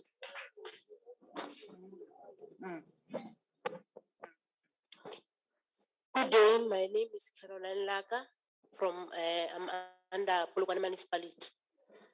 I have two issues here, and I'm going to talk about myself. Standing here, I'm in the process to develop a mall and a filling station that is already granted. I started in 2007 with that development because I was doing all the assessment that is needed after I managed to secure the land using the money that I don't have as young as I am. I did all the assessment, I did all the environmental, the geotech, the heritage, and everything. I even managed to secure the site license and the retail license.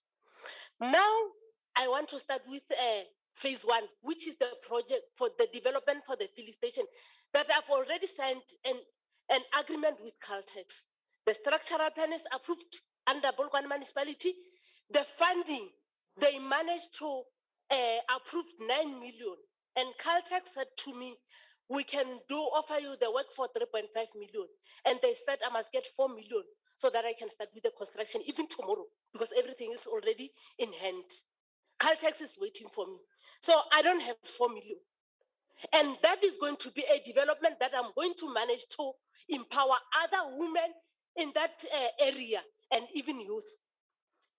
Phase 2, I'm still finalizing it, but it's already granted. I'm having all those documents that I'm talking about. So we're having a challenge with men.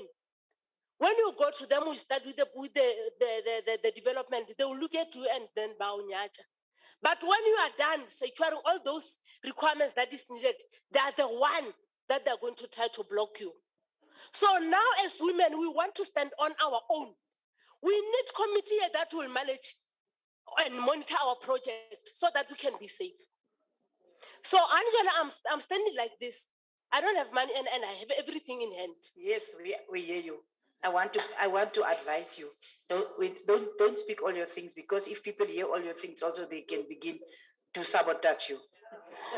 So I want to request that before you leave here today, the HOD of Economic Development, as well as the mayor of Capricorn District, as well as the representative of mayor of Polokwane, should meet you. And then you will tell us. There is the two ladies that is sitting in the second. We will follow up. Okay. What we have had. Okay. To understand or to say, give your details. But the three people that I mentioned, they must meet you and they must make it possible. We want to see our young people. Thank you. And also the other thing, I mean mining. We want women of Limpopo to train in mining, to know how to wash a chrome, to know what is happening when we talk of mining, because there is a lot of opportunity that the minister signed the document to allow us to mine, especially in those development at Sukukuni, where Samanko is holding the mining rights on the farm that they are not mining. So we want to empower each other on that project. Economic development must advise you. They must advise you. Thank you. So the next, and we wish you all the best as a young woman, so that you can create jobs for us as well. Love you all. My name is Nemaregeni Joanna from Makado Municipality. My requisition is this, that we as women, we have got the planning, reasoning power and general knowledge about agriculture. So my problem is this, that if we as women, we group each other so that we may get a project, we are given a very small piece of land, whereas the outsiders, you'll find that they're given more than 20 hectares. And as I know that in crop, there is a crop rotation, soil rotation. If you have planted, let me say tomato, you cannot again plant tomato on that area. There must be a soil rotation, crop rotation. So we as women, we have got the planning for this world. And this world belongs to us all. Does it belong to the outsiders only? And we as women, we are the one who so we are requesting that if we have grouped each other for the project, let's be given more than 20 hectares. So that if we want to let me say, we want to supply the schools with beans, there must be a bigger area for beans. There must be another bigger area for, let me, cabbage and anything. So we are the planners of this world. Even if you can see that, even when God made this world, he saw that as a woman is a clever as the one who shows Adam that here is the tree which we must live on it. So we are saying, please, we cannot do anything in a piece of land. 2 minutes. Gone. Thanks a lot.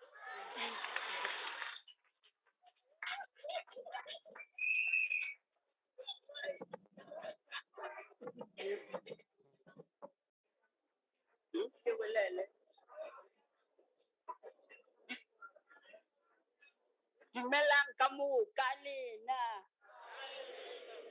Ke nna Joana Maploela ke tswa ke le mo Mokgophong.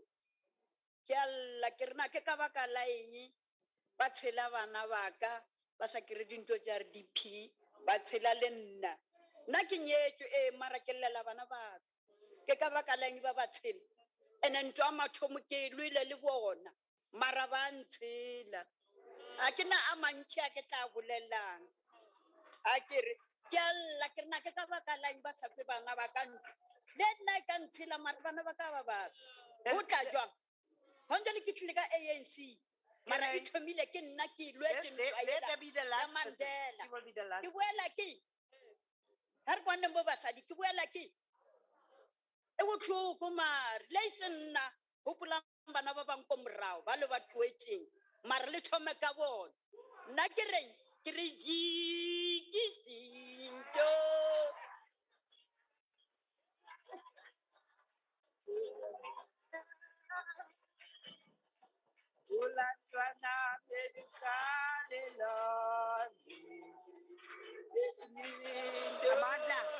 Amandla. We will sing after the vote of things. We will sing after the vote of things.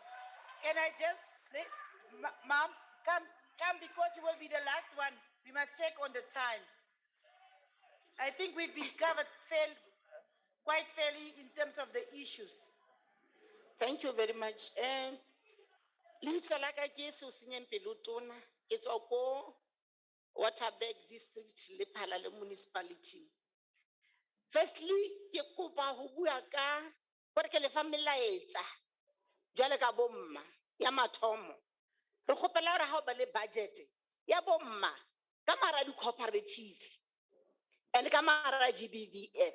Gore o be le budget e tlwaele hore budget it is set aside for women because o bolelwa ka di budget kwa bomma a rena di budget ka mara di cooperative ba le budget eo. Hape di le ka mara ha gender mainstream o na le budget ka baka la rone manong ka mara IDP ha ona budget ya bomma re kgopela le ka mara IDP o na le budget ha ide IDP tse di tsamaditsana ka municipality ka mara office ya o e lo re leader ke women caucus go ne le budget ya bomma ka mara makhansela ro butse ba re portfolio ai ke women caucus mara ana budget re kgopela ro be le di budget yani ke bolela ya straight ye le baneng go le phalere le family aid batho ba mo di re bolela ka abuse every day mara tse rena re di bonang go le phalele ke dumela re le nna la di bona mo TV ngwana motho a bolaiwe a fetsa go bolaiwa e be ba mo fishe he ba fetsa mo fisa batho ba tshwerweng ba nne ka tronko re kgopela re le lo botsa ministera le president gore jole ka bomma ba le phalale batho ba re ba ye ntlwana tshisi bophelo ba bona ka moka magatlo a matlhano. Thank you, ma. Sa bobedi. Thank you. Re na le exaro bo mama. Thank you, ma. Your 2 minutes is fast. Re na le exaro bo mama. Bana ba rena ha ba ya ka kwa ba isiwa di interview ba di iswa di push-ups.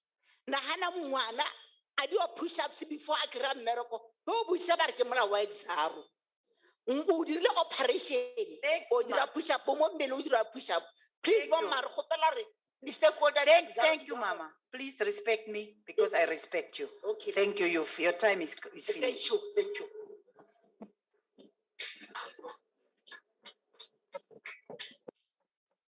So thank you. Can I just speak to the delegates? Delegates, it is already past 2.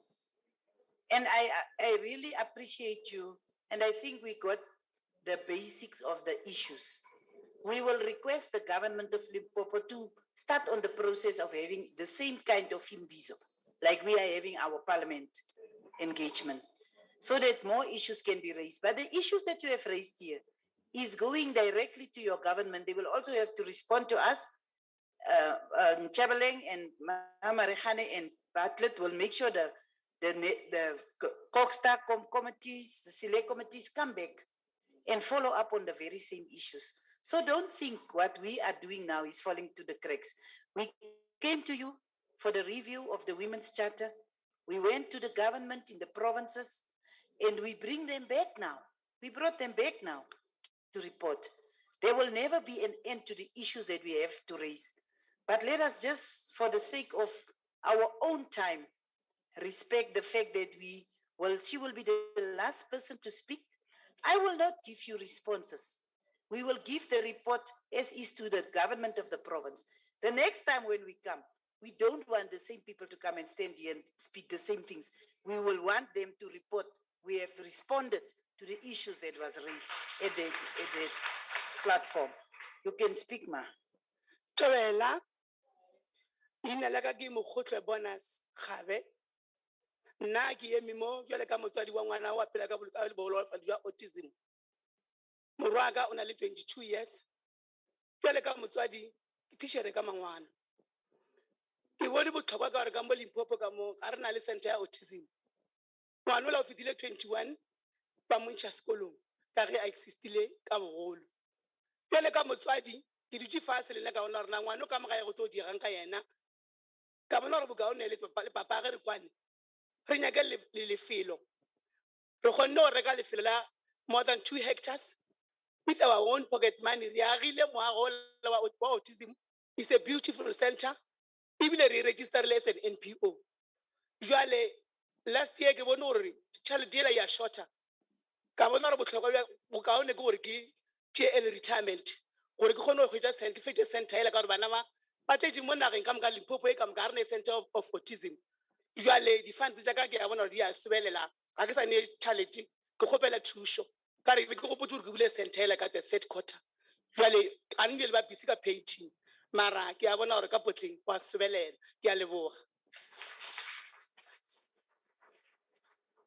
Thank you very much, Mema Hotla.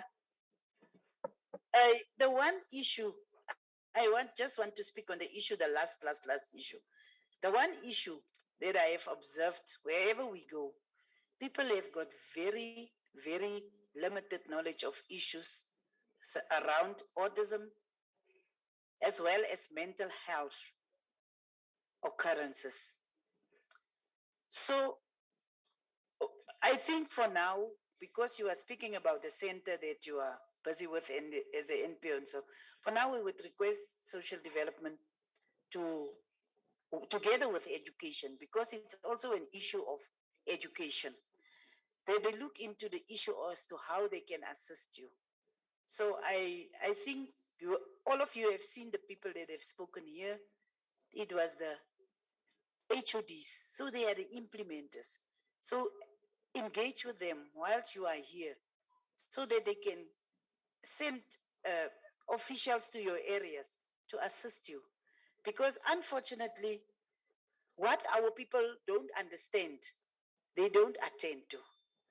And I have seen it's mostly the parents of children with autism that are the ones that are the activists in that field.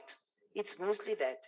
So we hope that there will be a better understanding of that issues from the side of our government departments and our government officials, so that we can begin to, because it is possible for someone with autism to develop skills and to do something for himself. And what I know now is what I've heard from parents, from children with autism. I was never taught in government. I was a premier before, but I was never taught in government about this specific issue. It's just the parents. They are always the ones that are activists with it to get in that regard. I've already explained that we are not the ones that are going to respond here. Government is not here. MEC Rakwale is the one that are representing your government here together with HODs and other people that are here, what we are going to do, this issues, we are going to record it and make sure that they get the report. And when we come back for the next follow-up report back session, we want to them to respond to issues directly.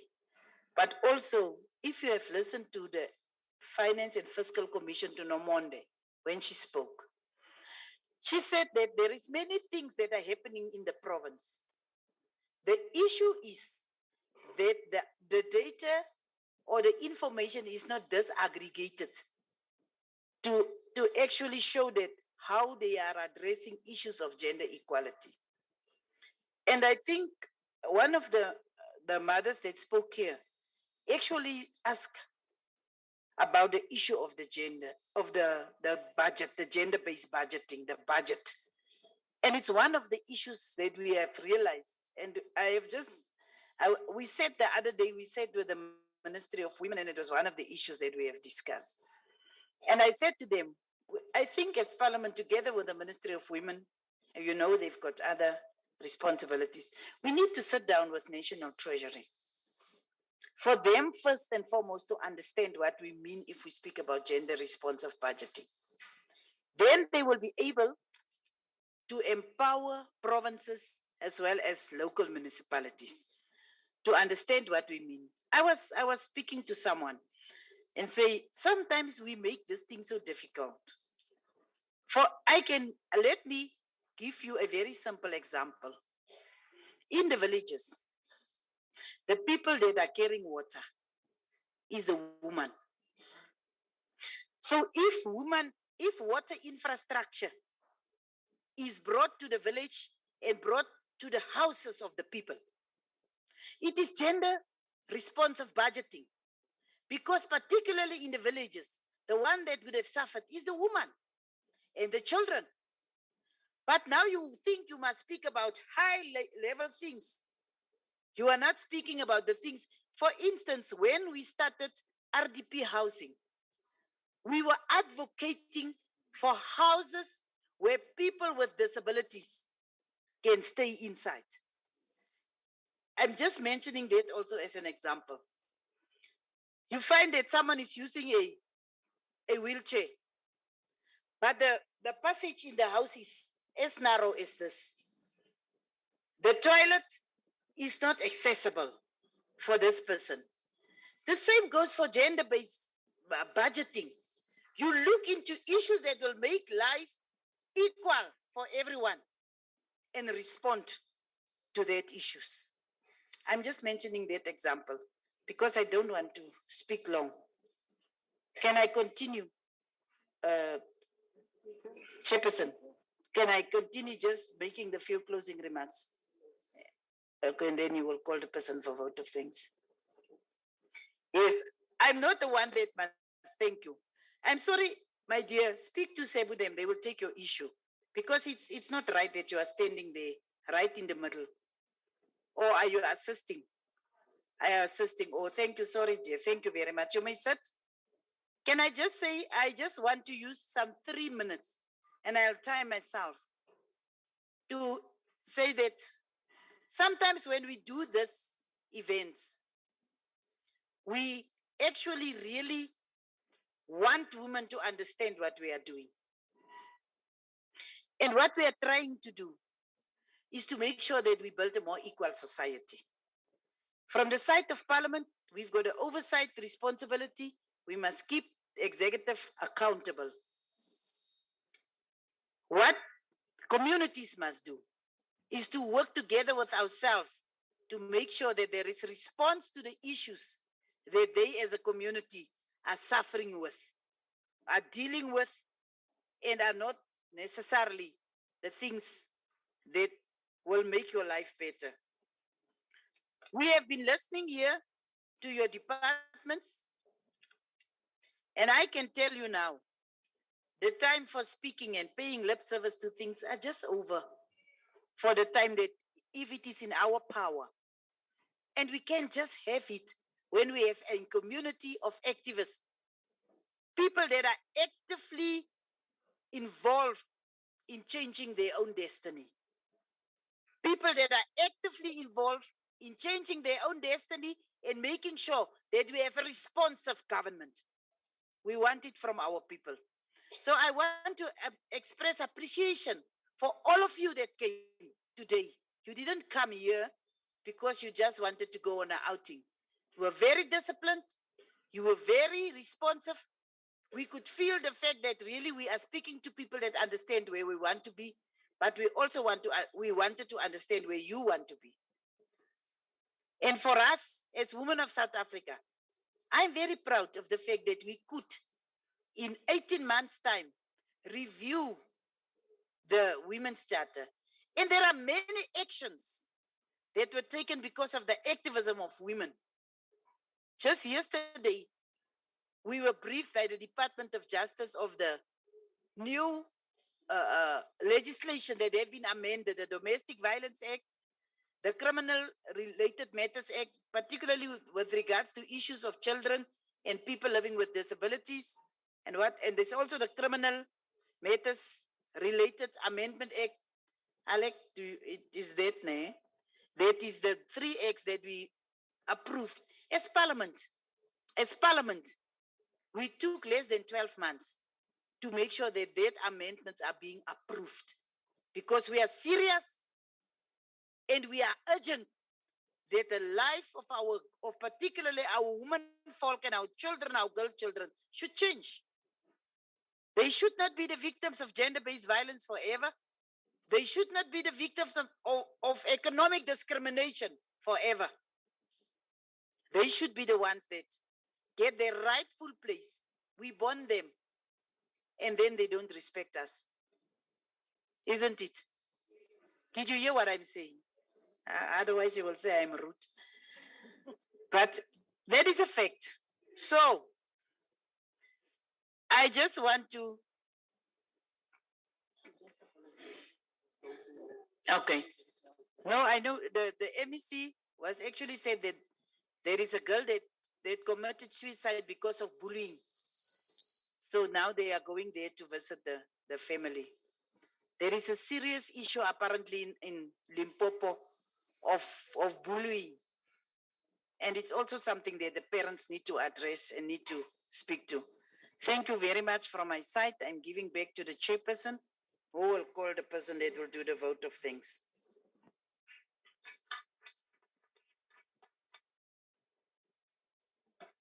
Thanks very much, Deputy Chairperson, Honorable Lucas. Thanks very much for giving us the closing remarks on the gender mainstreaming overview. I will then call upon the Executive Mayor of Capricorn, Councillor Mami Dupite, to give us the thanks, vote of thanks. Thank you very much, Chairperson, the Speaker of Limpopo Legislature. Allow me also to observe protocol for the sake of time. On behalf of the Capricorn District Municipality, it is my distinct honor to give vote of thanks to everyone for having attended this important report back session of the Women's Charter today. And let me start by thanking the co-chairpersons for the program led by Honorable Lucas, Honorable Bethlet, and also Honorable Mama Reane, and of course our speaker for a job well done. The plight of every woman in our province is set on this session and the reviewed charter to end violence and improve the quality of their lives. And we thank the Parliament of South Africa for having heard the cries and for moving with speed to evaluate the charter and also adapting it to address current challenges that delay or hinder strides that are get at achieving gender equality and also ending the scourge of JBV. Well, this report back session has undoubtedly enriched efforts to speed up the transformation project for women to live meaningful lives free from violence and also inequalities. We also thank you, the Speaker of Legislature, for being a gracious host of this session and also for your hospitality. We thank you also for warm words of welcome here in the beautiful province of Limpopo and also for making us truly feel at home. We also thank in the previous office. We also thank Councillor Pema on behalf of the Executive Mayor of Polokwane Municipality for the introductions, and of course, heads of department for putting us in the picture of what your respective departments are doing to implement the charter, particularly in the fight against gender-based violence. We also appreciate our MEC for social development, our mother on behalf of Premier for the presentation that has given us hope that we shall not fail to draw inspiration and strength from each other to fight and advance empowerment and betterment of women. But most importantly, we appreciate her efforts, Chairperson, to comfort the victims of gender-based violence. And she's all over the province, ensuring that victims of gender-based violence receive justice, and also perpetrators are punished for their evil deeds. We also thank the Chairperson of the Commission for Gender Equality, Ms. Matebula, for enlightening presentation on progress made by Commission in mainstreaming the issues of gender across provincial and local spheres of government. In the same breath, we also thank Chairperson of Financial and Fiscal Commission for bringing us to speed about the how much it's spent on gender mainstreaming programs in our province. The feeling I got from the presentation and also from this end is that it is worth every cent and more. We also thank all representatives of executive mayors for sharing those various interventions to make your district safer for women and children, and building caring, responsive district municipalities that are equal to the task at hand. Most importantly, we thank you, the beautiful women of our province, for continue being pillars of strength for your families, for your communities, and for your municipality, and ultimately for your own province, the Limpopo that we love so much. We honor you, we salute you for your resilience and also for your leadership role. And allow me to leave all these women in this world with this quote by Marianne Williamson. Our deepest fear is not that we are inadequate as women. Our deepest fear is that we are powerful beyond measure. It is not our light, it is our light, not our darkness, that mostly frighten us. And we ask ourselves, who am I to be brilliant? Who am I to be gorgeous? Who am I to be talented? And who am I to be fabulous? Actually, who are you not to be? I close quote. With those few words, I once again, on behalf of the Capricorn District Municipality, the home of excellence, thank everyone present here. Thank you very much. Before the chairperson speak, I really want to, I think in all of what you have said, you left the Premier's office out, even if you just said in passing. We really want to express our sincere appreciation to the Premier's office. The moment the people from the Deputy Chairperson's office landed in the province, the Premier's office partnered with them immediately. Not that the speakers, because the Speaker's office she really went to town to thank you. But I also want you to know that the Premier's office equally played a very important role to make sure this is a success. Thank you. Thank you very much, Councillor Defo, for the vote of thanks. Announcement, food is served outside.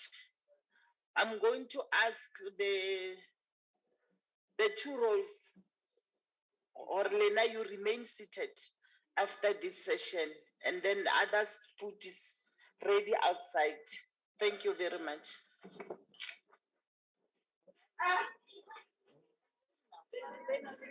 Malibongwe, mama. Siyabonga mama. Bonga mama. Malibongwe. Malibongwe, mama. Comrade Dikeledi. Comrade Dikeledi. Malibongwe. Malibongwe, Comrade Dikeledi. Hey, Malibongwe, Malindos. Comrade Dikeledi. Hello, comrade. Police na. Okay. Kababuta keri. Kabangwala krai. Emisumo platformong. Well, it's right from the beginning. Right from the beginning until the end. 10 to 10. I was Ke go here. tseba o le jwalo wena. When I believe I wouldn't talk about Changan. Ao. Ene ke nyaka o re o bolele ke o ukwe. Yeah, what's it? Ke a o tseba. O jwa mara o right. Yeah, ke tota Mpumalanga ke tla o botsa ke le na le